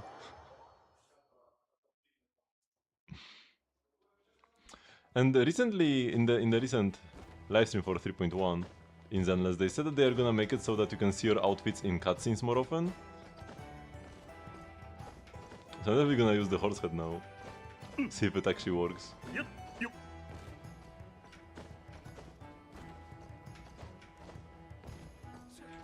Yeah, okay, so I didn't get all the rewards here for using resin, but that's absolutely fine, doesn't matter much. It's because I spent all of my resin yesterday, right before the server reset, to spend the rest of it on artifacts on Stygian.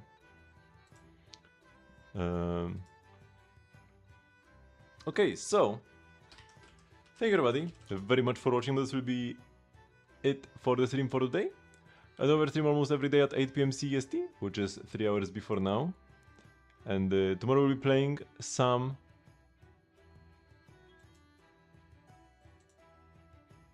Star Rail. Oh wait, that's not even Genshin. Ah man, the guy changed the game but didn't change his category, whatever. I guess we are raiding him at this point. Where was I?